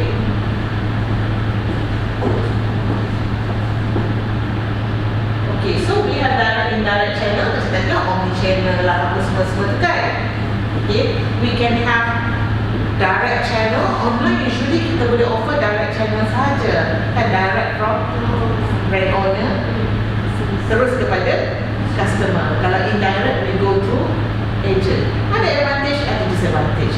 Usually if we go through agent, the pricing strategy will be different. Sebab apa? We need to consider juga kita punya tier-tier tu semua.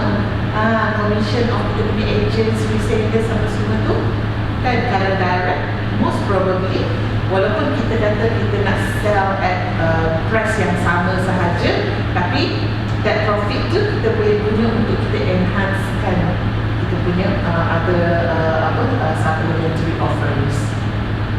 For example, kita boleh spend lebih banyak on providing a platform yang lebih bagus ke, kan. So we can utilize kita punya financial punya ni lah, manage kita punya financial capabilities tu. Advantage of having the agents is that they can communicate with the target market physically. Dia boleh dia punya present dekat punya target market. So they get closer to the target market than we do. So they will communicate on one-to-one basis ke ataupun on small group basis. And then in terms of trust, usually kalau agent ni, sebab because of the density between the agent dengan kita punya final user tu lebih dekat, kan. Dia lebih dekat, so trust tu adalah lebih tinggi compared to when the customers dealing dengan kita yang dia tak tahu kita kat mana pun, kan. So that is why when we want to communicate about our brand ni, kan, personal selling ni kita tak boleh nak miss. Although kita ada online shop sekalipun, once in a while we need to go down to the market and get the personal touch. If before this, let's say the brand Electrolux, the brand Yes. from home to Yes, home. correct. But why do you think they need to do that and or kan ada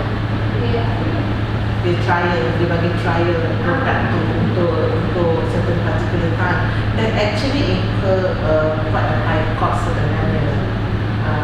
And then kalau dulu competition tak banyak, so most of the time people akan purchase lah, kan. Sekarang ni competition dah banyak, kita bagi macam free trial macam tu sebulan ke seminggu ke apa, it is costly. And kita tak tahu lagi nak closing tu berjaya ke tidak. So Electrolux dia buat strategi itu at the beginning, at the early stage of dia punya brand punya introductory stage. Masa tu dia baru come to the market, dia buat that particular strategy. So why? Because they want people to aware and recognize, expose the market with dia punya products. And dia pun selective juga, bukan semua rumah dia bagi. Dia select, okay, dia kena ketat dengan target market dia, kena ketat dengan dia punya range of customers dia, attributes of the customers dia yang ada potential to be converted into purchase. Bukan dia simply bagi, dia ada kriteria dia. Now we talk about agents, right? So does agents considered as staff of the company since they represent the company and to sell the product?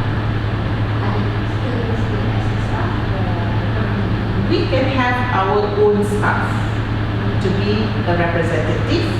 We can also appoint third party to represent our brand.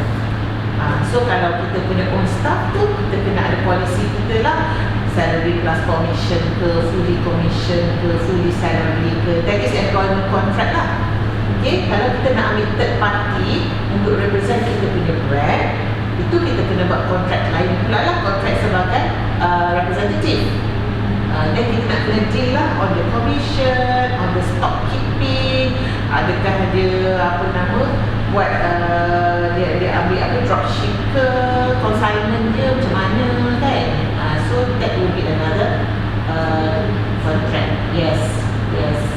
So Sebab kita nak kena safeguard juga macam mana proses tu akan berlaku, dan macam mana pembayaran, macam mana pembayaran ni di sales, kan, the sales to us from the agent, adakah through agent baru masuk ke kita, ataupun the sales tu masuk terus account kita and then we calculate and give out the commission ke, atau macam mana.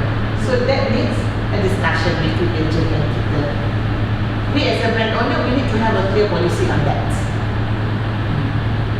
In terms of direct marketing and indirect just now, so does influencer or affiliate program consider indirect? Indirect. Dia macam ni. Communication indirect. But usually kalau affiliate sama semua ni, communication indirect, tapi dari segi product distribution dia direct. Okay, bila communicate, kita ada representative yang will talk about our brand. That is kita punya affiliates tu lah. Tapi purchase tu dia buat direct kepada kita. So dia push and pull. Communication push to pull the sales. Kita push the communication to through agents kan. Tapi sale tu kita pull dari bawah straight ke kita. Kenapa kita nak ada affiliates kalau kita online? Sebab tadi itulah multiplying effect. The closeness of the representative to the target market. Sebab dia punya the degree of trust tu akan jadi berbeza. Dia ada pula congruence dia di antara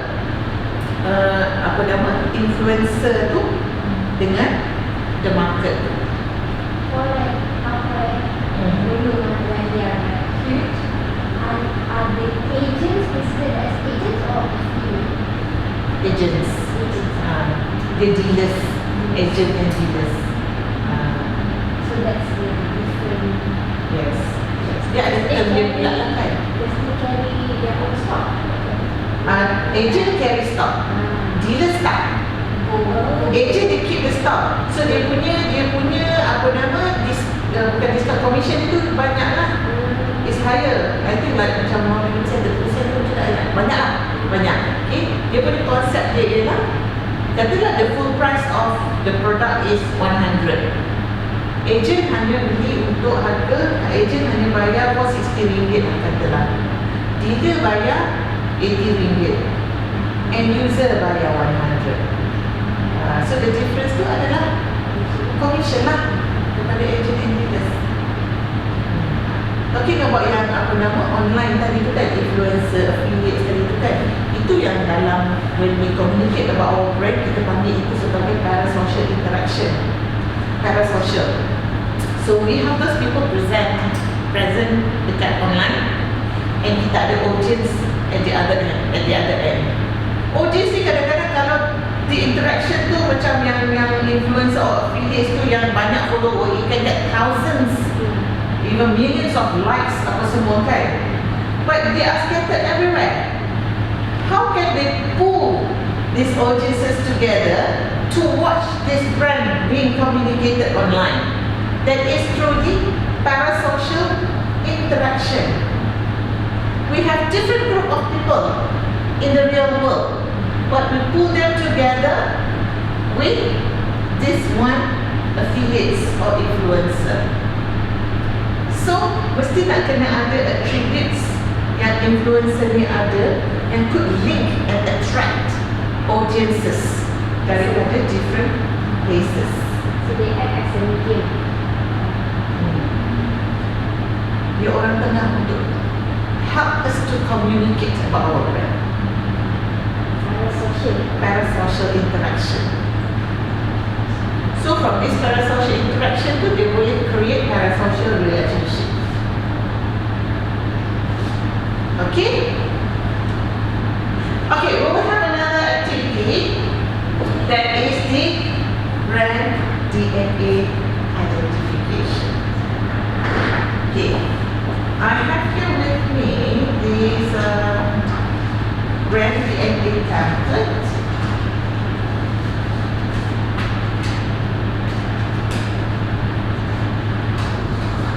Okay, so pick one each. So for this bread DNA, what you need to do is you need to identify one favorite brand of yours, or you can use your own brand, your company brand. Identify the DNA of your brand as stated, so that the brand value, core values of your brand. Okay, and then it has mission statement, vision statement, target audience. Kan ada description kan? And what are the principal guide, your brand's decision, that guides your brand decision, and so that is the core value. What is the core belief, the belief or the components of the brand, of your brand that could attract the market to purchase. Okay, and your mission statement, your vision statement, and we have another page at the back, the target audience, and we have the personality of your brand. Remember about the trait just now, whether you are agreeable, friendly, rugged, your brand. Okay, and then your unique selling proposition, the value just now. What is the value that you can offer and communicate with your market? And then your tagline or key message that could describe your brand. Okay? Boleh? Any brand of your choice. Alright, so we take like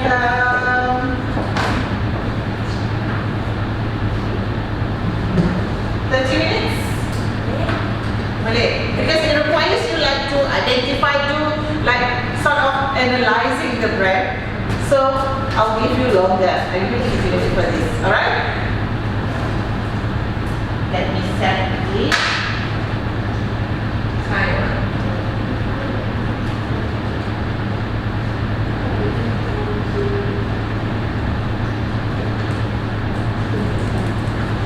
Maybe we need some music.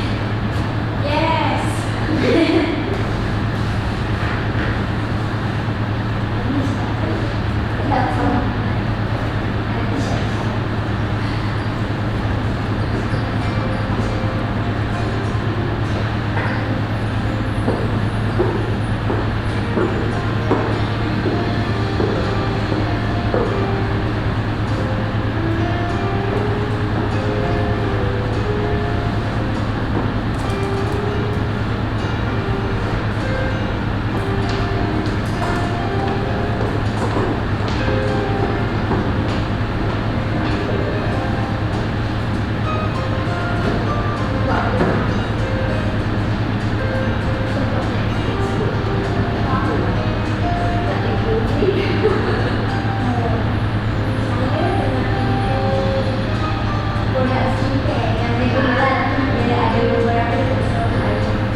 Dia actual punya, itu actual. Tapi kita nak tengok macam mana it creates that DNA for the brand.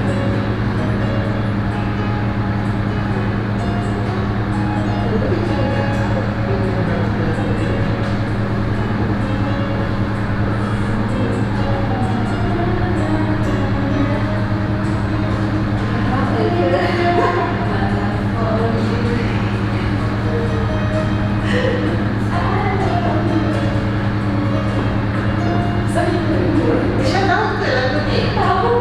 Okey.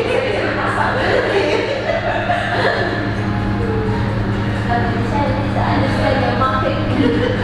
Pada pagi-pagi saya nak pergi balik kampung, dia akan pasal lagu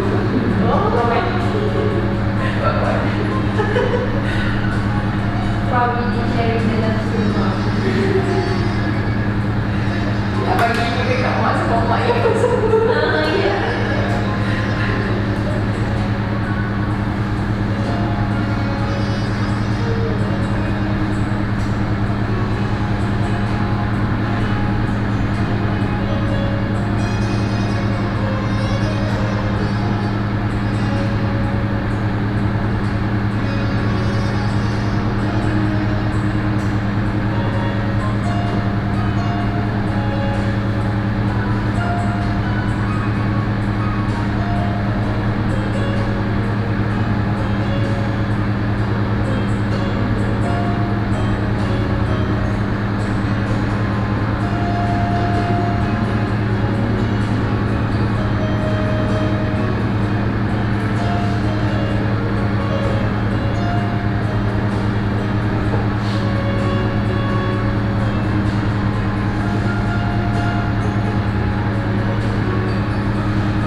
free. Even though ads, ada ads. So we go yang tu lah. Kita macam sedikit boleh Amazon Prime kan. Right? For student you get 6 months free kan. If you use account. So what I did, every 6 months, I'll just use my other account. Student account, email to get to subscribe free. So dapat. Dapat. Kelakar. Dan sampai masa I just pay the minimum punya cheesecake. So secondly, and dulu ada orang see movies. Means kalau you don't need Netflix to watch a movie. I miss that. The quality is still the same. Tapi sekarang ada band. Sekarang dah banyak the band. So that's why orang malas just get Netflix for Prime.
Okay, so what's the brand of your choice? For me, I choose Japan's restaurant. Okay. You want to say?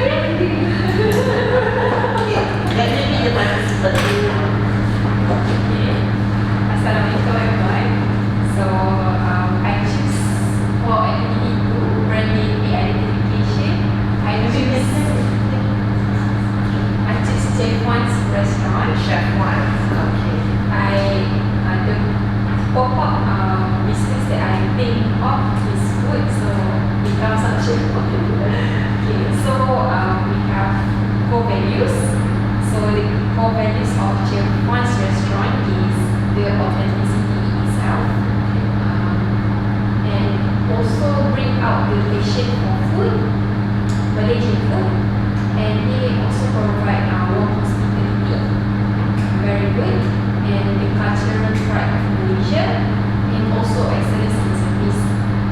So for the mission statement is to celebrate Malaysian and international cuisine by serving authentic and flavorful food dishes, which bring together Malaysian people in can say premium dining experience.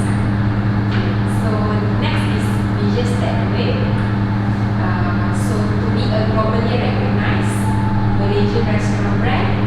So if international tourists they want to come to Malaysia, one thing that come off their mind is Japan.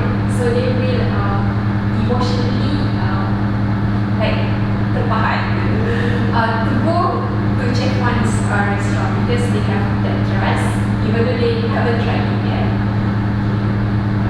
So they want to taste the richness of local culinary in heritage world. Next, target audience. Of course, food lovers. Oh, like Of all ages. wanting to meet the food lovers. So it brings out families, tourists, as I said, and also cooking professionals.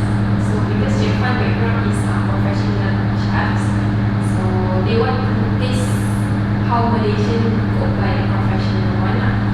And Well, in terms of the target audience or target market customers, do you think Chef One is targeting on certain specific economics punya income group ke? For that particular Chef One brand? thank you Doctor for the question. I think since the price range is quite high than average, Chef One targeting income is also if average it can make like me. My family celebrate my father's birthday there because they are very welcoming to celebrate the birthday occasions. Was it the one in Siti Alam ke atau mana? Yeah. See, at least IOI. City Mall ke? City IOI Mall ke? I mall. My house at Wani, so that's the nearest one. Okay. Because my dad eat Malaysian food.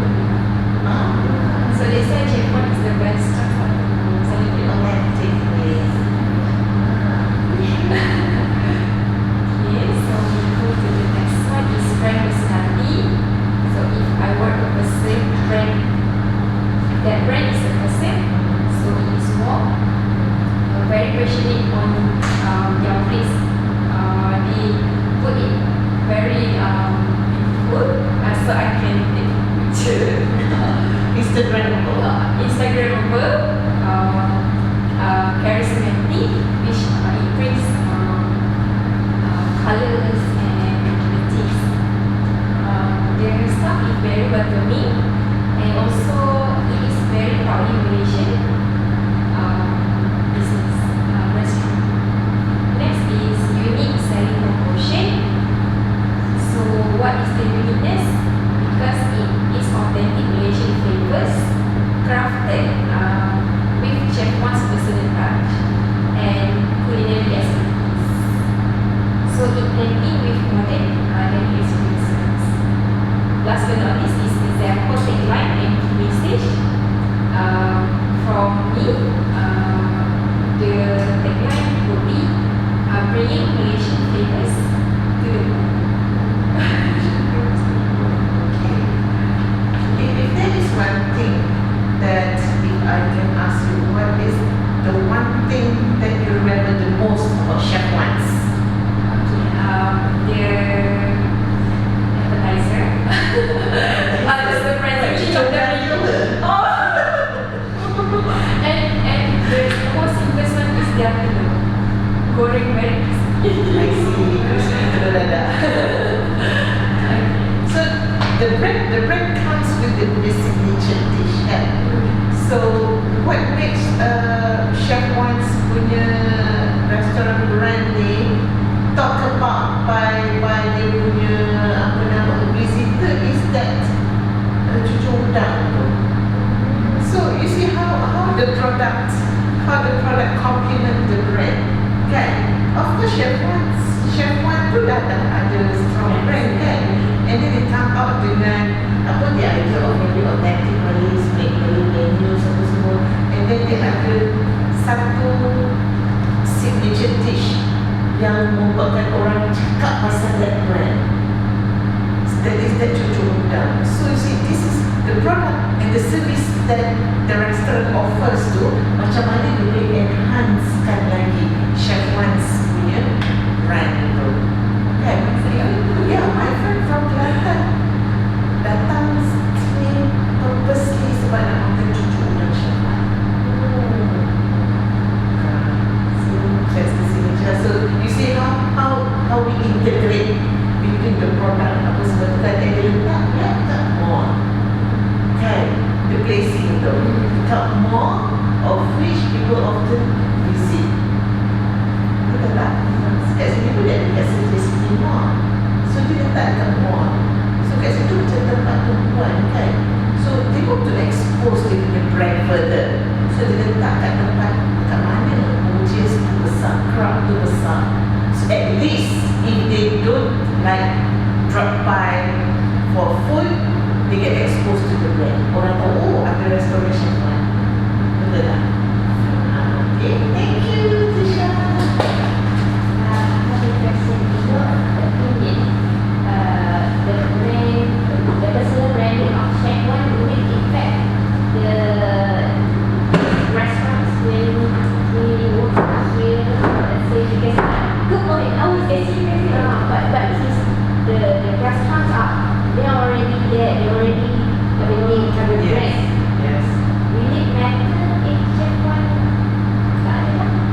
Kalau dia punya product and offerings tu, brand itu dah memang brand tu strong dah very inilah kan, very competitive dah.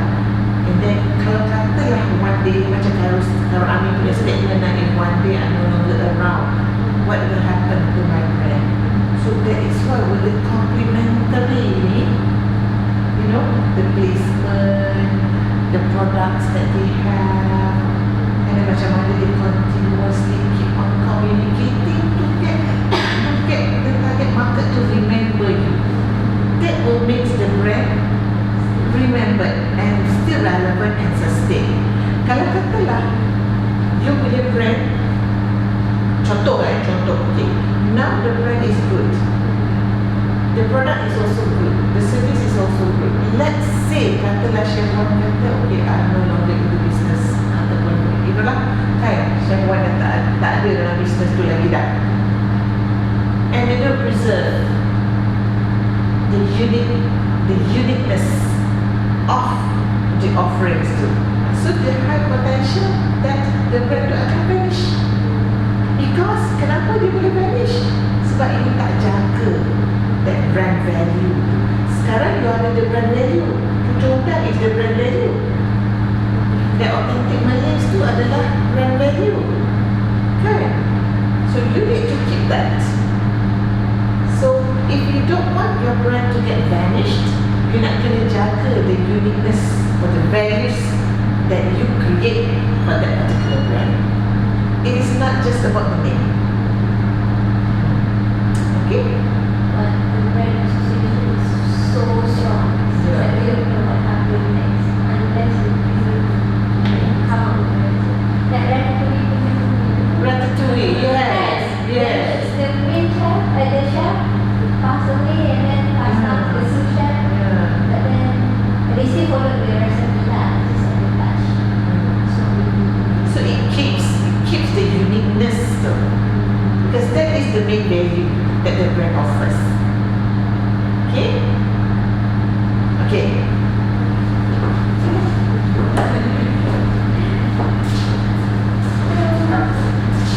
So mine, I choose this product. It's called Thank You Farmer.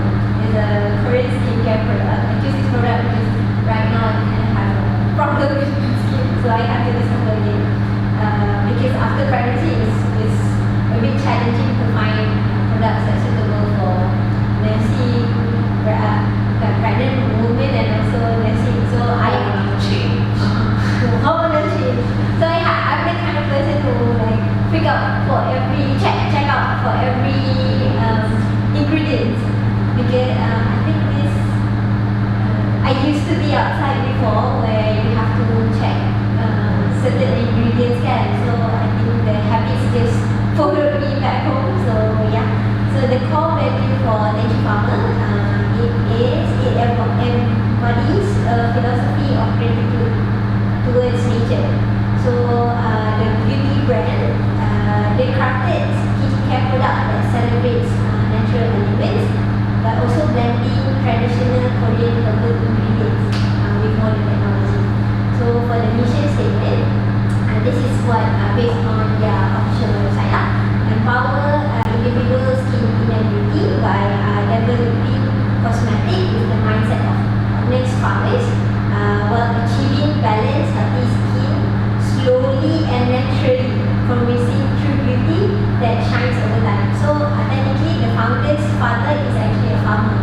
So that's how he came up with the brand. Thank you, farmer. In honor, Thanking his father. thanking his father, and also he knows market kan. Korean skincare is huge thing. So this product actually goes Europe and also US. In US they sells in Costco. I was quite surprised. Costco. So it's huge. It's about for Malaysian market it's hard to get. I have to go for Shopee and wait for like a week or two for the product to arrive lah. So I was quite surprised. I first saw this dekat UK because you buy purchase online kan. After and that's how. So for vision statement, to harness the strength of nature and sincerity of farmers to lead the future of honest, effective and long-term skincare. So their target audience are individuals who seek for gentle, high-performance skincare with natural ingredients. And then those who value long-term skin health over quick fix. So if you're looking for something quick fix, then this is not for you lah.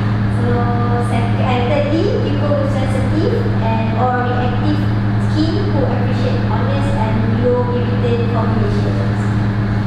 So so far the best one was made from pure rice punya formulation. They use the rice, technically rice from Korean, and then they make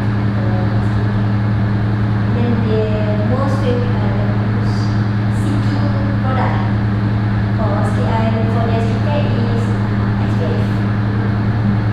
And then the brand personality honest because they wrote everything, they just write everything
They shorten it by using just abbreviation. Sebab apa? Tulong. It's difficult for the market to pronounce and difficult to remember. So they make it shorter. Where's that? Okay, so it's easier to remember. Okay, Nadia?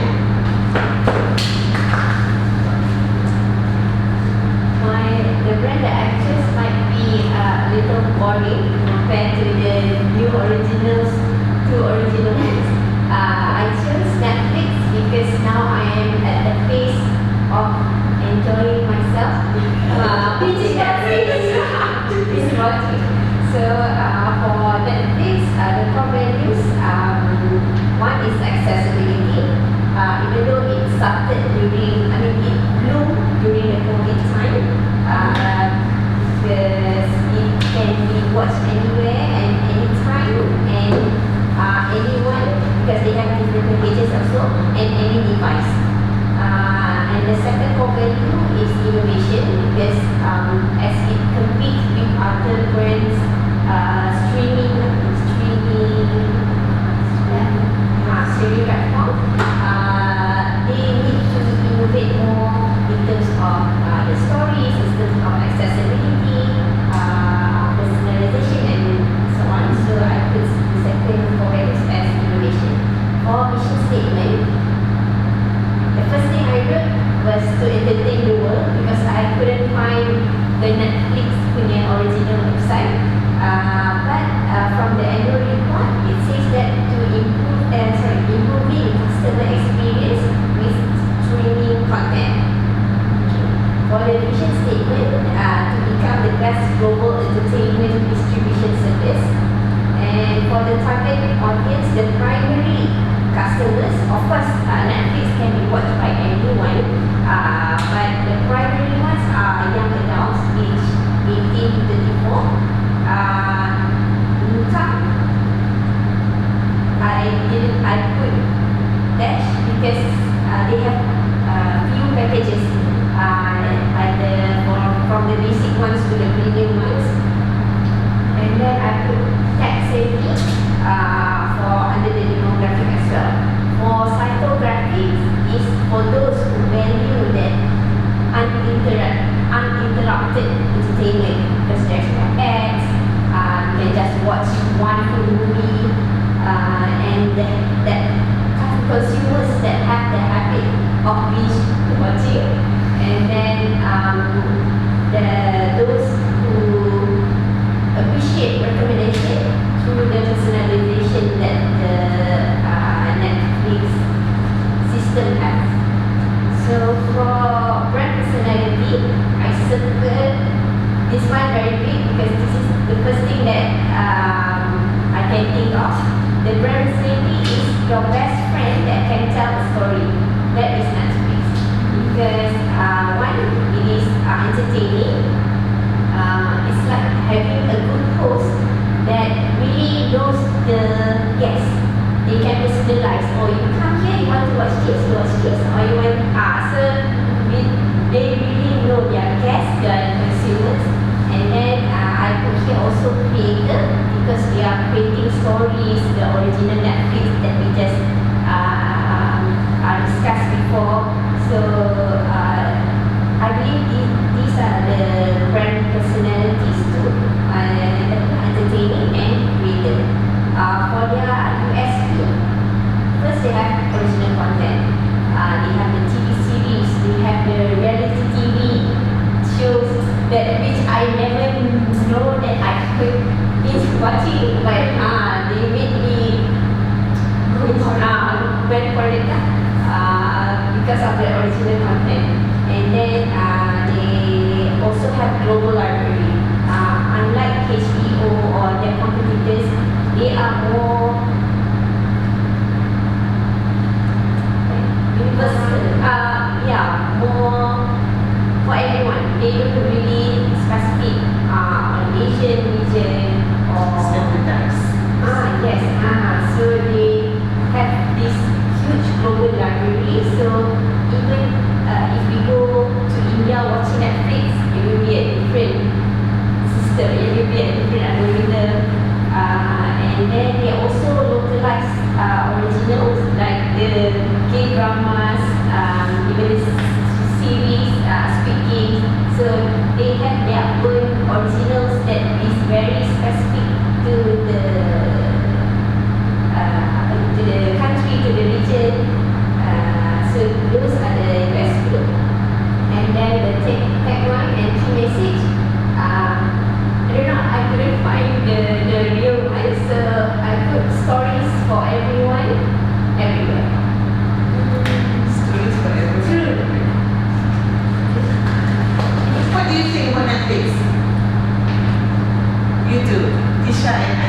do you think about Netflix?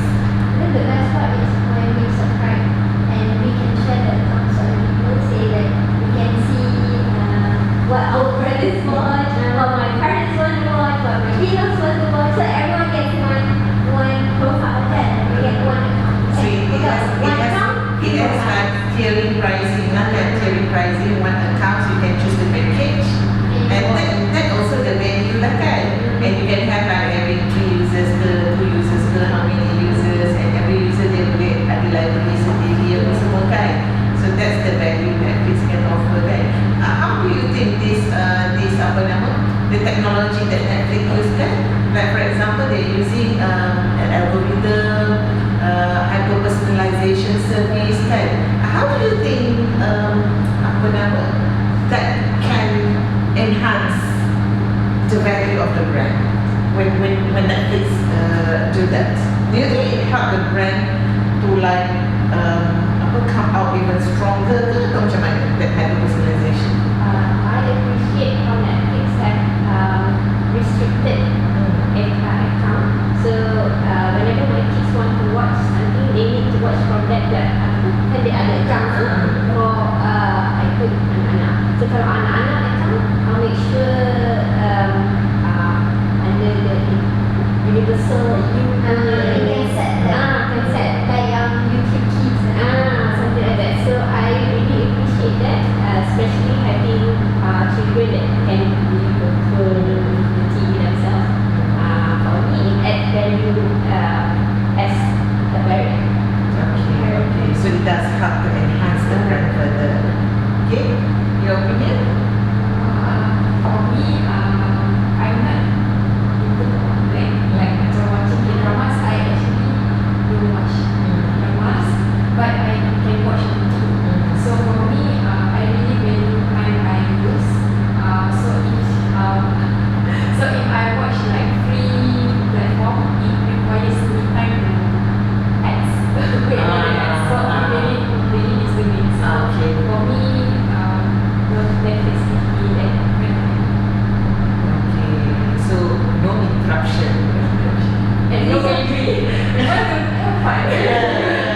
So it's like we are like in the middle tengah short kan, tengok movie apa semua kita advertisement. That's what Okay. Do you watch So, Netflix? huh? Do you watch Netflix? I also watch Netflix, but not much lah. Just during my spare time, and I love how this hyper personalization as well. So for me, I think it add value to the brand because if we were to choose other platform, I would think about can this platform provide the same service and with the library that it has, and then we can like log in into any device anywhere. Like you punya tagline tu kan, kita boleh je guna kita punya account dekat mana-mana je kita nak tengok kan. They have recommendation. Yes.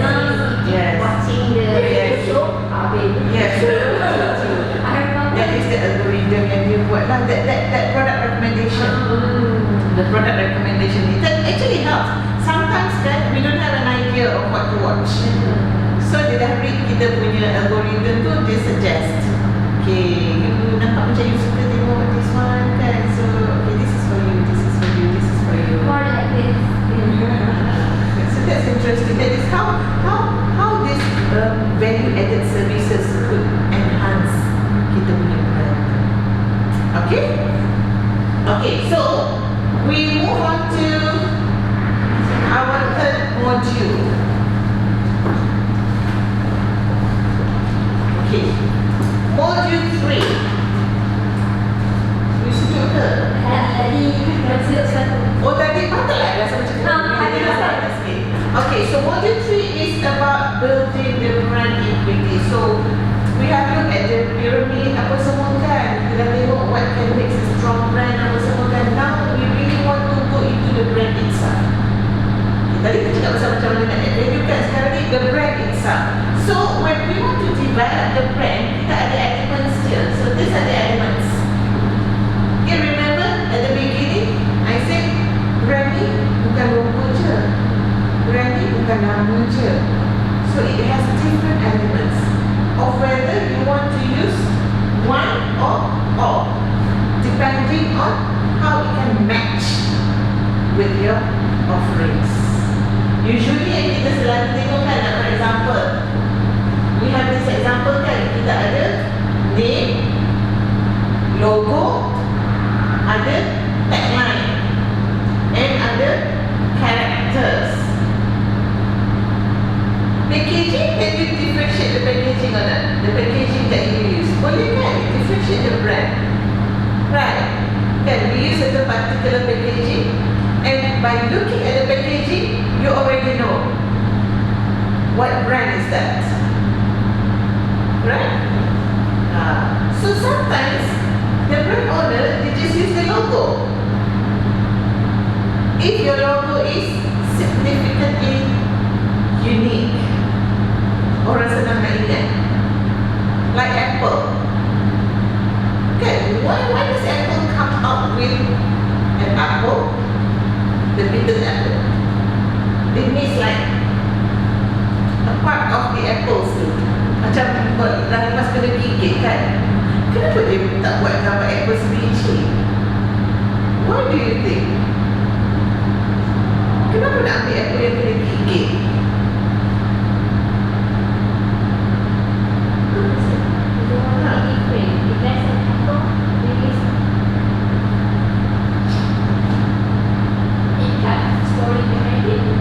Of course it has story behind it, tapi attraction tu. So orang tengok orang, gigit. Get the attraction kan? Macam kenapa? Ya, curious kan? Kenapa dia buat apple yang kena gigit? Kenapa nak the perfect apple? Kan? So orang curious, so orang nak tahu. So barulah dia cerita, dia buat story dia, storytelling. So that stories tu yang akan play with the feelings and emotion. Okay? The stories tu yang create that feelings and emotions. Unlike Samsung they use dia punya nama, full name, Samsung. Dulu dia ada logo yang macam two wings kan, macam tu. Tapi not so much complicated, so dia guna term Samsung. And banyak yang guna juga characters. Apa kena sounders? KFC? You imagine tak siapa dia sebut KFC kan? Atuk kan? McDonald's kita ada M, logo, karakter Ronald kan? Kita ada karakter. Lepas tu kita ada siapa lagi? We have URL, not so much being used to communicate the brand, but usually we will have the URL, the web page kita. Why does the brand need the web page? Because that is a platform untuk kita share information about kita punya brand. Sometimes kalau kita, contohlah kalau kita punya brand tu pakai TikTok kan, kita pakai TikTok, kita bagi info tapi it's scattered kan. Kita buat live, kita buat Instagram, tapi it's better. Tapi kalau website ni, URL ni, kita boleh klik dan kita boleh tengok segmen mana, negatif page mana. So usually website ni they provide more information about our product. That is the place for us to give information about the product, the detailed information about kita punya product and brands. Okay, unlike social media, we used to convince, attract and convince. Ini lebih macam educational purpose lah, make people to understand our brand.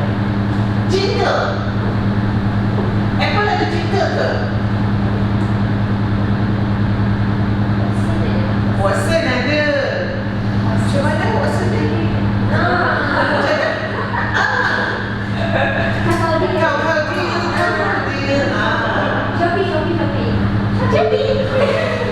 Shopee lagi satu lagu kan? Lagu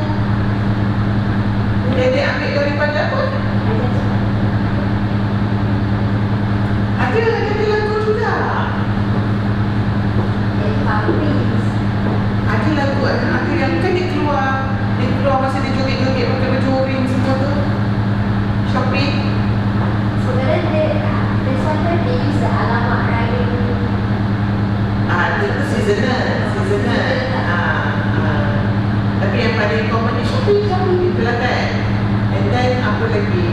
McDonald's pun ada kan?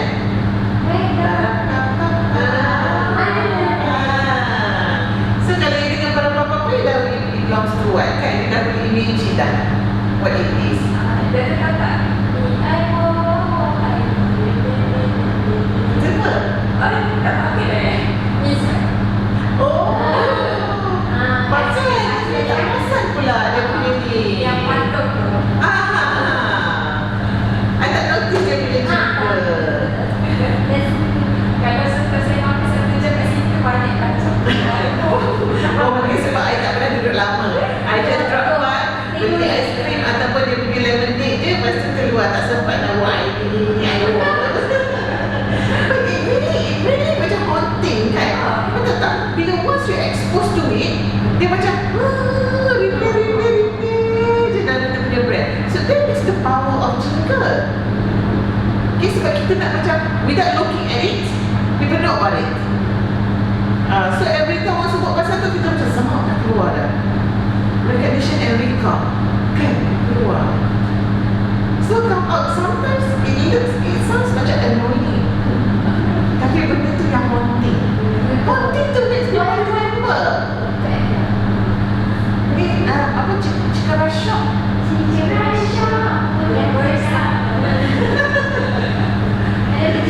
So that's a jingle kan?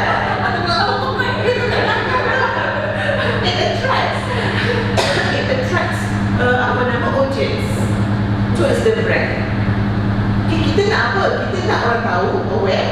Kita nak orang recognize kita, dan kita nak orang able to recall. So kita buatlah something yang boleh create that factor.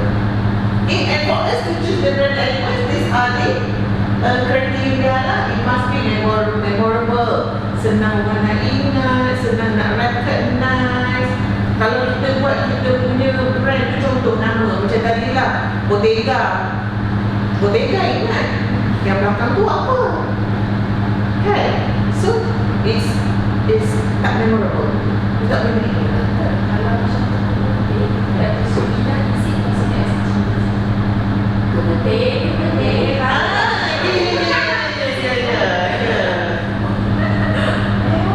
So she's using the gym. So dia buat juga dalam bentuk macam itu kan, tak seni muzik, tapi dia buat orang macam ada rhyme, ada dia punya ni. Sampai sekarang ingat dia. Ada jingle kalau mula tu kan ingat buat tu. Dia ada jingle juga. So you know someone is turning on the Netflix without looking at it. Oh, ada orang on Netflix, kita dah tahu dah. Okay, so brand memorable, senang nak recognize, senang nak record. You nak kirim Bottega dekat orang, okey lah, nasib baiklah dia ada dia waving tu kan. Kena ada brand lain keluar juga waving punya teknik. You nak brand waving, you nak Bottega, you cakap nak waving. Pergi-pergi dekat apa nama mall tu, nampak aku waving juga. So dah salah pilih, decision making dah salah. Customer supposed to pick up our brand, but they pick up another brand. Why?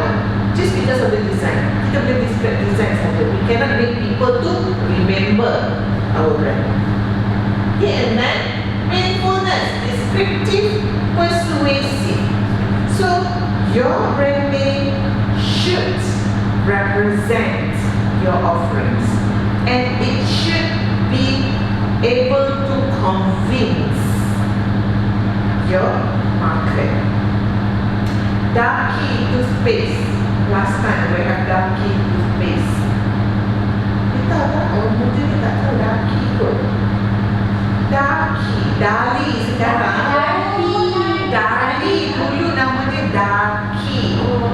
Ada dua isu dekat Darky punya toothpaste ni. The first one is dia punya logo is shadow hitam. Yes. Kan? Shadow hitam. So, anti-appetite.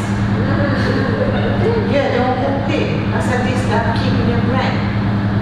Yang kedua ialah dari segi transferability and meaningfulness. Kalau kita orang Melayu, bila cakap pakai ubat gigi Darky,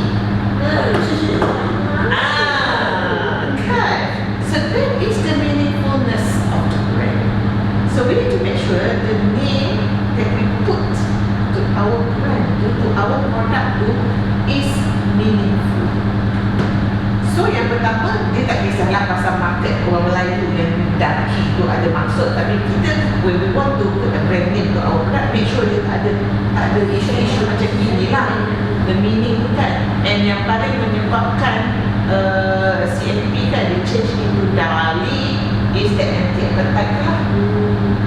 Sensitif kan, kenapa guna nama daki dalam logo tu nampak gelap macam tu kan. So it forced the company to change the brand into Dali. Dan bos ni bos apa? Ada tak lain.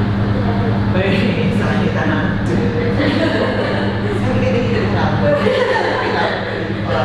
I think it was in the late 90s ke 80s ke 90s macam tu. We changed to Dali. Sebab masa tu anti-appetite was strong. What dia lain? I didn't think. Starting off. So long. Yeah. 89. So late 80s lah. Into 90s. Masa tu anti-appetite was strong. Too sensitive. So they change into Dali. Imagine if they don't change the brand name, what will happen? Kan? Yeah. Because of that, anti-appetite punya sentiments. So that is how important the brand is. Okay? And then likability. Fun, interesting. People love your brand. People feels like close to them. Okay? Okay? Transferability, even if you come out with different product categories, you can still use your brand. Because in business, we need to think of expansion. Betul tak? So in the future, when you want to come out with different product ke ataupun different product category ke, you masih lagi boleh guna brand yang sama. Kenapa? Kita kan ada parent brand, in-house brand, apa semua-semua tu kan. So if we have a strong brand, why don't we use it even as a parent brand pun ataupun co-branding? Kan? Macam otomotif punya produk kan, dia guna parent brand, tapi dia adalah sub-brand pula. Model-model dia guna sub-brand, but still they carry the same parent brand, corporate brand. So kalau kata dia nak keluarkan, contoh nak keluarkan motosikal ke, Brompton katalah Geely Brompton nak keluarkan motorcycle for example, is it transferable that name Brompton tu into motorcycle? Kalau transferable, then is okay, right? And then adaptability, flexible, updatable. We don't want the brand to be like macam Vanish dengan sendirinya. Why? Because the name is no longer relevant. So it should carry. Macam daki dari itu kan, it no longer relevant. Apa dia Malaysia? Kodak. People associate dengan Kodak tu kan, Pro tu kan. So Kodak tapi dia ada kamera kan?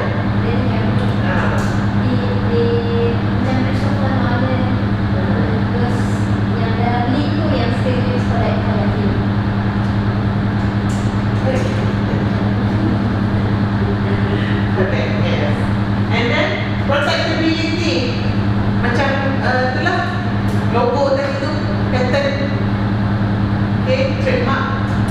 We need to protect our brand so that people cannot simply ambil and guna.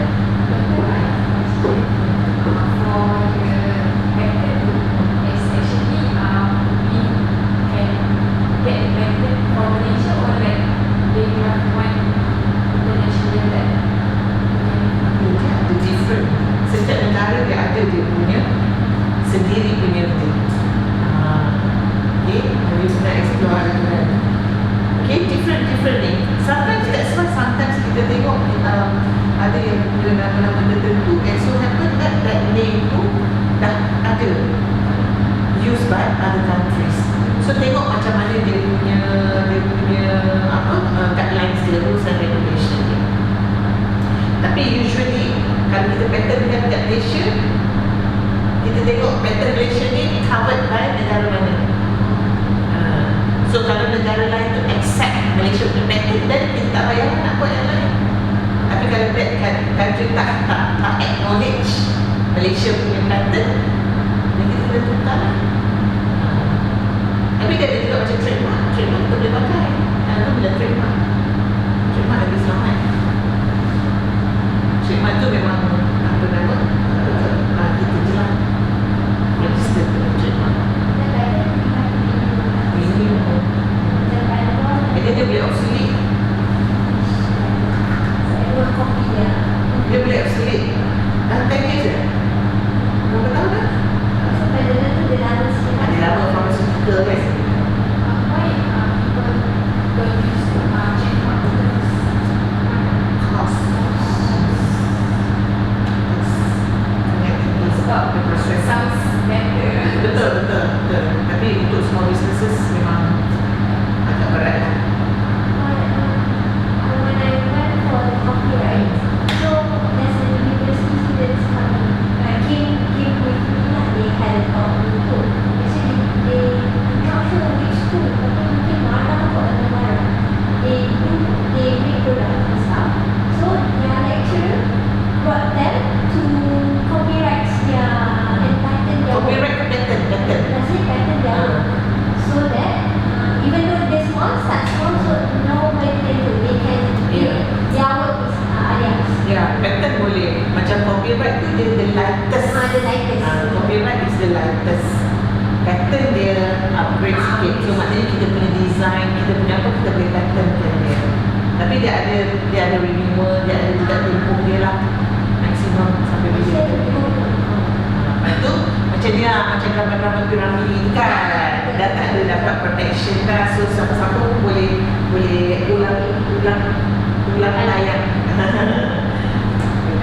Alright. So kita kena pilih yang mana kita buat. Okay, so this is what we talk about tadi lah. So kita ada brand awareness, should be able to recall and recognize our brand, and kita punya brand image, kita boleh play with the attributes dan juga the benefits that the brand carries.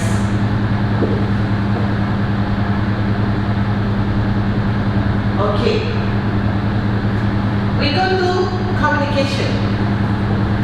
We have developed a brand tadi kan, nak pilih nama ke, logo ke, apa ke semua kan.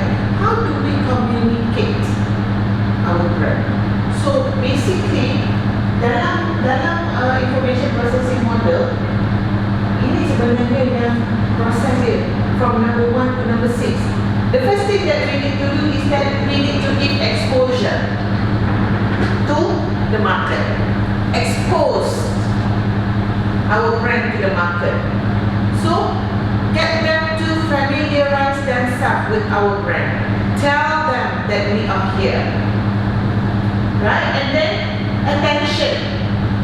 Kalau kita expose, able to attract or not the market. So, when we expose our brand, we need to make sure that we can attract them. Sebab ada juga kalau you lalu dekat highway, kan banyak billboard brands, different brands, kan? Berapa yang you boleh notice?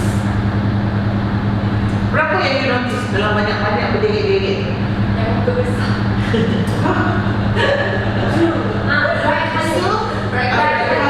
So tak semua you notice kan? You tak pay attention to all, betul tak? Okay, daripada those yang you notice tu, berapa banyak yang you faham message yang dia nak deliver? Comprehension. Yang you betul-betul macam okay, dia deliver message ni rupanya. Berapa banyak? From those yang you notice tu je. So dah screen ni, expose banyak. Okay, yang notice few. Yang you boleh comprehend berapa? So dia makin kurang, kan? And then after that you really respond to it. Respond dalam bentuk macam mana? Bila you comprehend, kita kan bila kita tengok the brand has been communicated kan, kita tengok, oh kita comprehend, oh Netflix tu macam ni lah, dia boleh personalize lah. So kita nak lihatkan macam mana kita punya respon tu akan jadi macam bagus juga dia. Contoh, okay, and then from there kita akan pergi kepada intention, plan of action. Nak subscribe lah nanti, kan? And then goes to behavior, of which you really subscribe and use to Netflix. So when you want to communicate your brand, ini adalah proses stages yang kita nak customer go to. Kita tak nak kita miss. Of course lah, dia akan daripada 100% tu dia akan jadi 70 ke berapa ke, macam funnel kan, funnel dia akan kurang.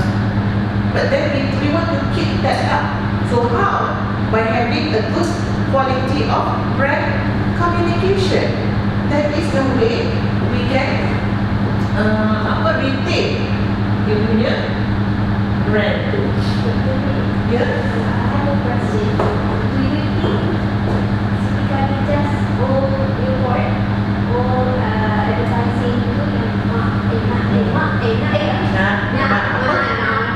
Mak teringin nak pakai telekong Siti Khadijah.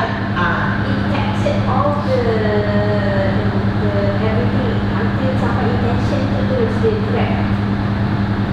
Kan mula tadi exposure.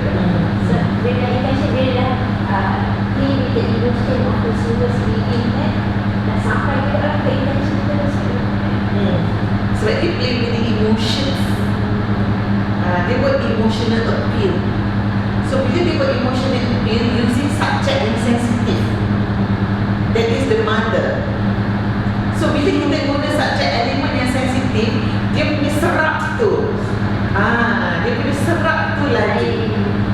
Tapi that's why kita tengok sekarang ni banyak advertisement yang buat modus operandi yang sama, tetapi the level of message being comprehend and yielded tu taklah setajam yang Siti Khadijah. Sebab apa?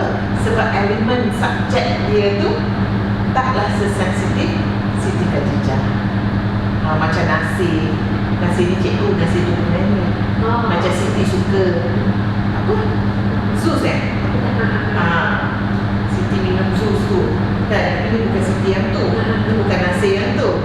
You know, dia macam trend yang sama lah, tetapi subjek sensitivity tu berbeza. Maksudnya kita actually smart.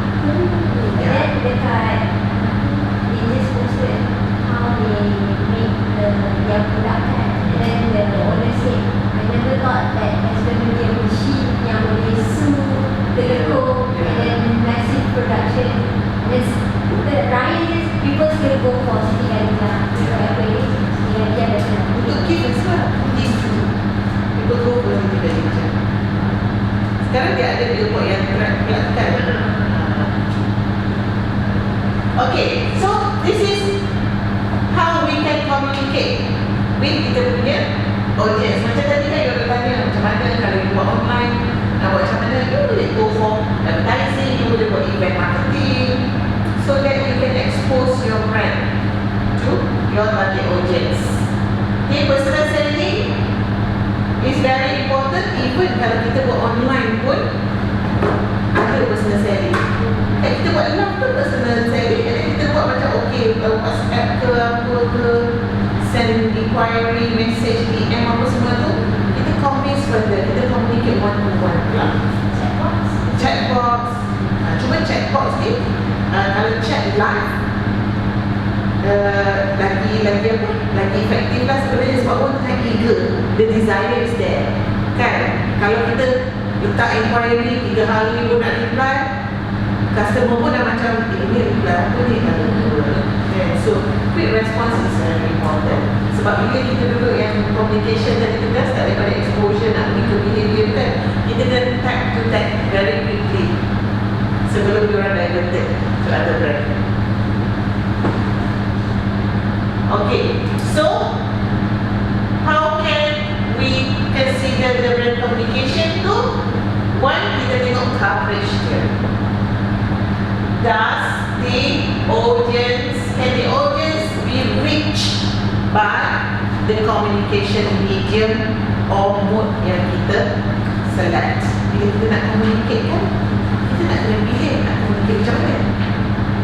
Adakah kita nak guna advertising ke, promotion ke tadi tu, nak guna personal selling ke? So what can help the decision is criteria ni. Adakah coverage dia mencukupi? untuk kita reach kita punya target audience, so that kita punya 6 proses dalam communication tadi kita boleh reach. Second, contribution.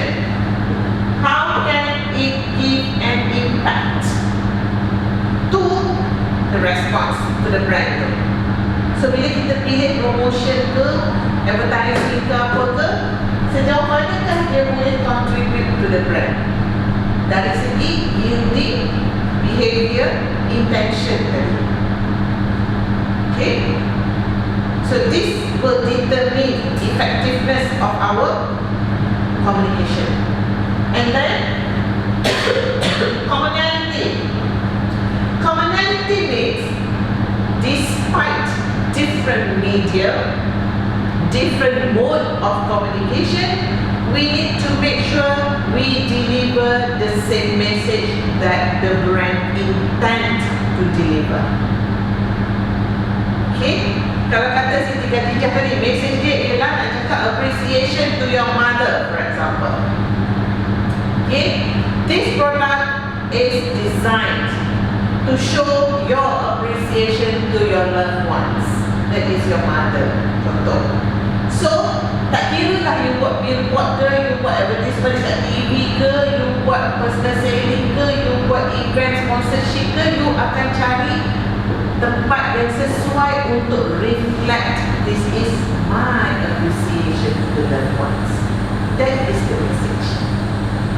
So boleh ke tak you pergi buat event sponsorship, you sponsor event WWF untuk Siti Khadijah? Does it deliver the message? Tak. So choose medium tu yang consistently deliver the message that we intend. Okay. Complementary. That's different different mode, different medium of communication complement each other. So it should support each other. It should strengthen each other. Dia bukan silo. Conformability. Communication effective across different groups.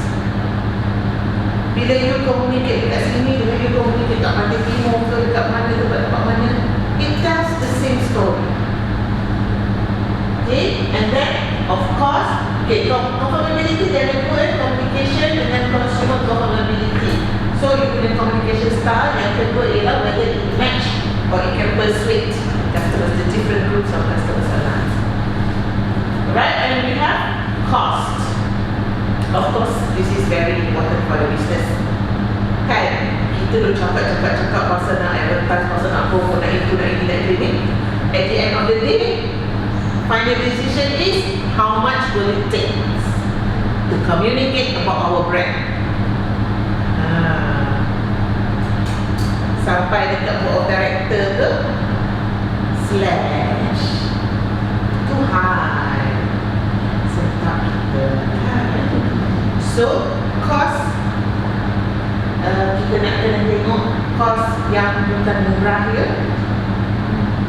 Do not aim to find the cheapest communication cost, but look for the most effective. Sebab apa? When we spend to communicate about our brand, we need to think of the average cost lah. So kalau kita boleh reach yang coverage yang besar and kita dapat market response yang besar, tak apalah spend banyak. That is why we need to properly choose medium and mode of communication. In terms of analyzing cost, and then when you look at branding, don't you think the ROI for branding is not as easy and it's not as Not straightforward. Yes, yes. So how to convince the top tier to approve whatever strategy? That is why we need to go back to kita punya objective. Kita nak achieve apa sebenarnya? Like for new product, kita nak achieve part yang salience je. So kita boleh measure coverage kita, berapa ramai orang yang get exposed to kita punya brand, berapa ramai orang yang tahu that our brand is exist. Kalau kita punya brand ni dah dekat growth level ke, maturity level ke, kalau dekat growth, kita dah talking about market share lah. Kan? Berapa banyak increase in sales. So kita boleh measure through sales. Kita boleh measure through market size. That is what branding will come together dengan yang tadi tu. Yang 4 tadi tu, integrated tu. Sebab itu semua akan represent sama ada brand kita ni successful or not. Because normally we have to measure it through quantity and stuff. We have to quantify. Always quantify. Need to quantify because that is the hard evidence. Kalau kita tak boleh nak quantify, it means that kita tak cukup kuat untuk nak proof. Sebab tu kalau kita set objektif, kita kena apa? It needs to be measurable. Needs to be measurable. Kalau kita tak boleh nak measure, macam mana kita nak tahu kita successful or not? And quantify ni tak semestinya dalam bentuk dollar and cent. Kan? Macam market coverage, dia tak bagi duit lagi dekat kita. Cuma kita tahu ramai orang nak aware about our product. Next step is to convince them to purchase. Okay? Is it fair to say in order for example, branding manager to convince the top tier person, the manager have to educate the top tier as well because they have other things to need. We are focusing on branding and it's for them to see how we see it. Kata educate nanti kan top tier kata, oh you nak ajak I ke? I ni dekat director punya level. So more of convincing. Convince with the strategy that we use sekarang ni, what is the expected outcome, and we need to provide some evidence lah. Contoh kita tengoklah daripada benchmark dengan company lain ke, brand lain ke, dia orang buat method strategi macam ni. Sebab tu kita kena buat competitor analysis. Tu nak tengok. So more on convincing. My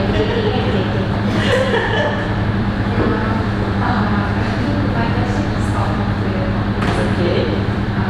contohnya saya bukan kelas ini, so she want to produce benda yang sangat lain daripada base, which is the direct.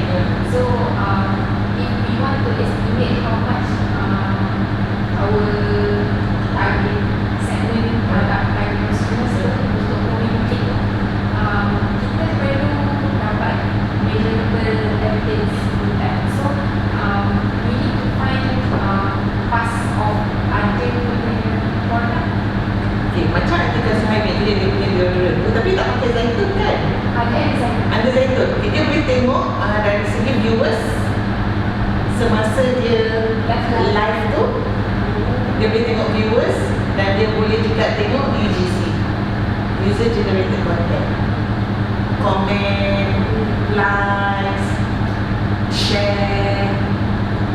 That is also the indicator. Kita boleh count kan? Kita boleh quantify kan benda tu. Berapa ramai yang join live yang dengar pasal tu, berapa ramai yang komen, berapa ramai yang tanya soalan, berapa ramai yang share ke, like ke apa ke semua, berapa ramai yang aktif ke apa ke semua. So that is the quantification. So nanti you masuk artikel saya ni, you tengok berapa like, you tengok komen-komen. That is user generated content. Berapa ramai yang join live. That is also the way that kita boleh quantify. So for strategy or service and product, maybe like there's different way of is there anything yang kita kena kalau produk, this is something that we need to focus on. Kalau strategy is something that we need to ada specific. The thing is that service ni it need extra effort sebab dia intangible. Produk kita boleh tunjuk, ni dia, hasil dia macam ni. Tapi service ni dia intangible. So kita kena banyak play with feelings and emotion. Lepas tu testimoni. It helps. History lah, ratings ke apa ke, it helps. Okay? Alright. Okay, so our third activity, the brand canvas. This is macam the peak of it. So this is like you compile everything from the beginning sampailah you buat ini part the strategy. However, before we can come out with the strategy, we need to come out with the analysis dulu. Betul tak? Kita tak boleh nak buat develop strategy without doing the analysis. So, what you need to do is that you need to analyze the pyramid tadi tu. It's actually the pyramid tadi, resilience, your brand performance, imagery apa semua tu, and dekat bawah ini adalah resonance. Resonance is what you want to achieve. Ni your objective ni. Resonance is your objective, what you want to achieve. Okay, you start to look at your resonance. Okay, resonance. You pick one brand. Okay, you pick one brand. You analyze resonance you dekat mana. Adakah orang aware tak pasal ni? So it is about how easily and often a brand comes to mind in buying situations. Recall tadilah awareness, recall recognition tadi. Okay? And then the brand performance lebih kepada functionality of the brand. The product itulah, the product itself, the function of the product. And then the brand imagery, how people perceive the brand psychologically and socially. Ni ada banyak example satu-satu. I akan display je kat sini untuk you refer. Okay, so yang ni psychological aspect. Yang ni the feelings, the emotion, nostalgic ke apa ke. Okay, and then brand judgment, the personal opinion about the brand. And then conversation is about the current brand communication. What are the current communication strategy used by the brand? And then from this you go to who are the competitors. Okay, so daripada this analysis you come out dengan strategy. And this strategy of course need to be aligned with your objektif ni, resonance apa yang you nak achieve. Adakah you nak achieve awareness saja ataupun you nak achieve loyalty ke, atau you nak achieve apa? Okay? Faham tak? Alright, so this one you work in group. Okay, untuk discuss, you pick one brand. I also have here brand canvas worksheet. Okay, kalau you nak macam conteng-conteng dulu ke kan, while you discussing tu, you conteng-contengkan dia. Okay, and then what you need to do next is that you can write on this canvas. Okay, you kumpulkan dalam canvas ni yang you dah discuss dan analyze dekat dalam situ. Okay, so this will take dalam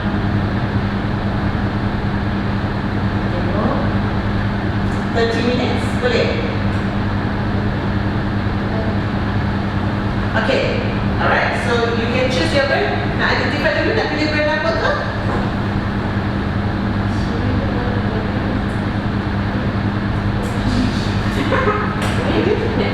Netflix. Okay, boleh? Okay, 30 minutes.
So that's how. So then, macam unsubscribe tu macam I tak sampai ni.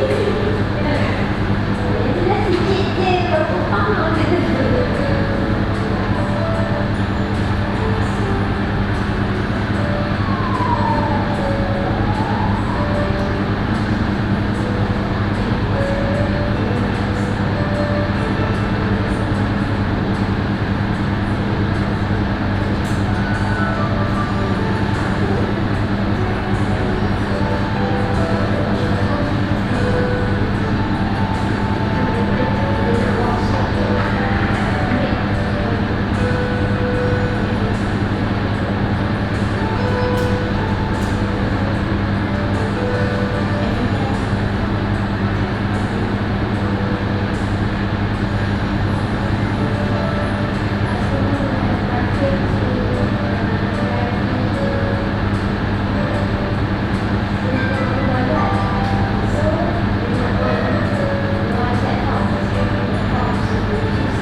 Okay.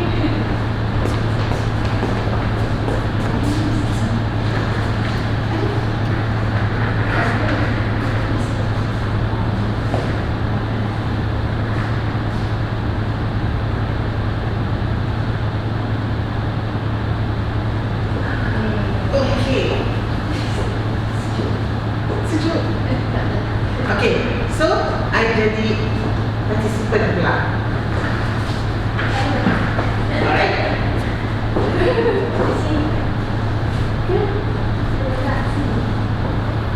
Boleh?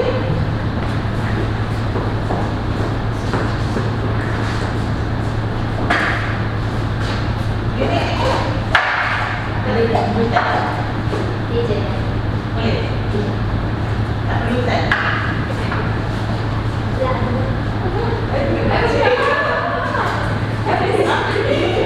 You don't need this. Okay. So for the brand canvas, we choose again Netflix. For the brand Elias, where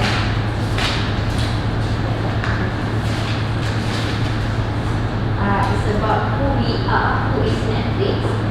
We want consumers to think of us, to think of Netflix as chill and Netflix. Whenever you want to chill, you think of Netflix.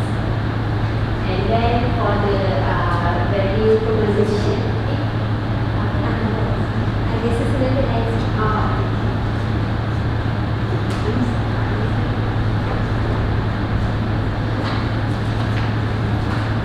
So for Vanish motivation, everything we discussed that performance, brand performance. So how does Netflix meet customer needs? So they are very hyper personalization in terms of their streaming platform, and then cover global region. Also it's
the next strategy on what other things that Netflix can do besides the one that they are doing now. In terms of innovation, they can come up with gaming expansion because the target market is also young adults who are also into gaming, and then they can do streaming for sports and concerts, even though they have now for few like Taylor Swift concerts semua ada, maybe they can add more for the streaming for that criteria, and then they can have more brand collaboration, even though they are very huge company, maybe they can go for more localized collaborations to reach more local consumers. That resilience. Oh, this is right. Resilience.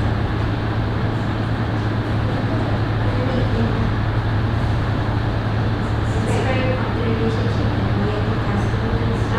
So the main goal, we want consumers, we want Netflix to have loyal consumers. We want them to have emotional attachment whenever they want to relax, to unwind, think of Netflix, and then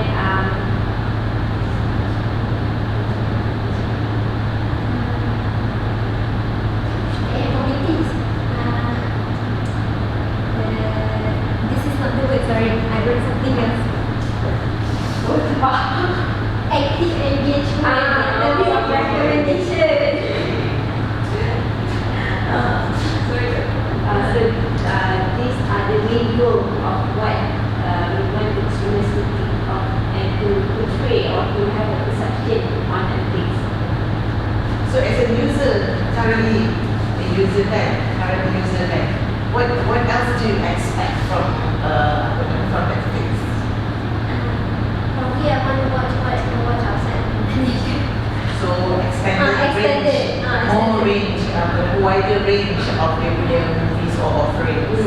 You see that probably they can have same HBO is not accessible much in Malaysia. They can collab with HBO to bring say Games of Thrones ke this kind of.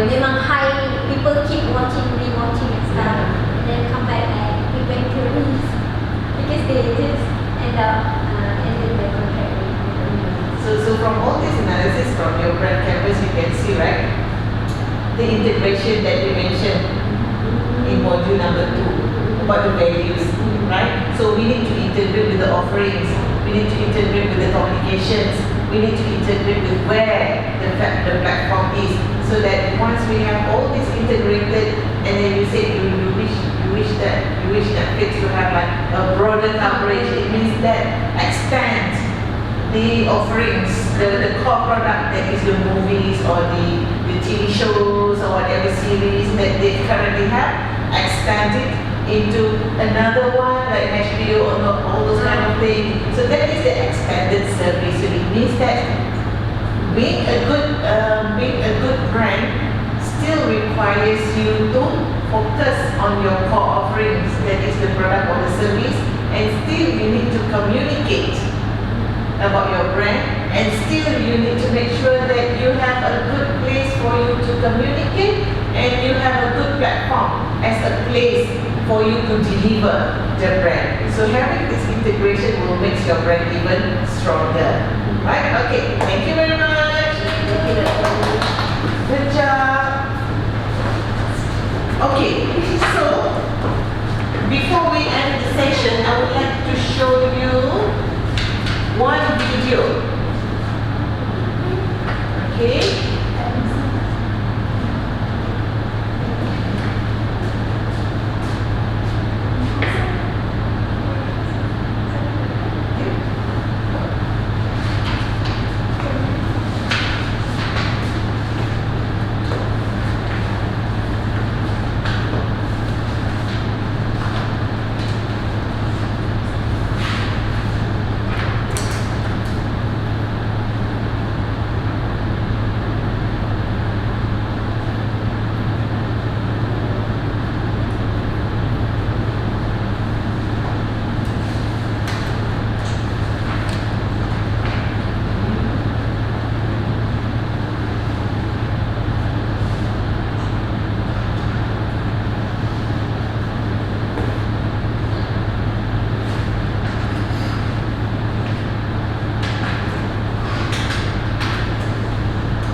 video, the neuroscience of branding, I want to show how the brand plays an important role.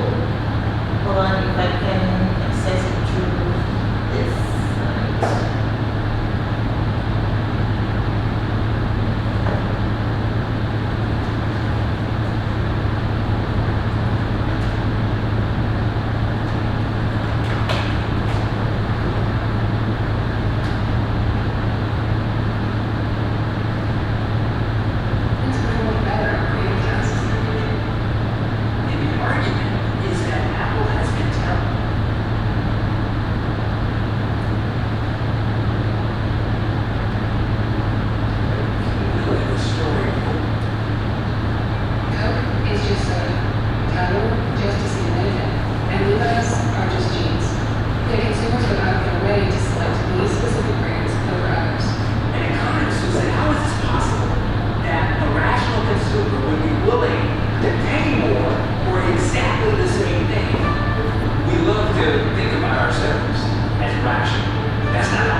Lama kan macam kesian dia orang dah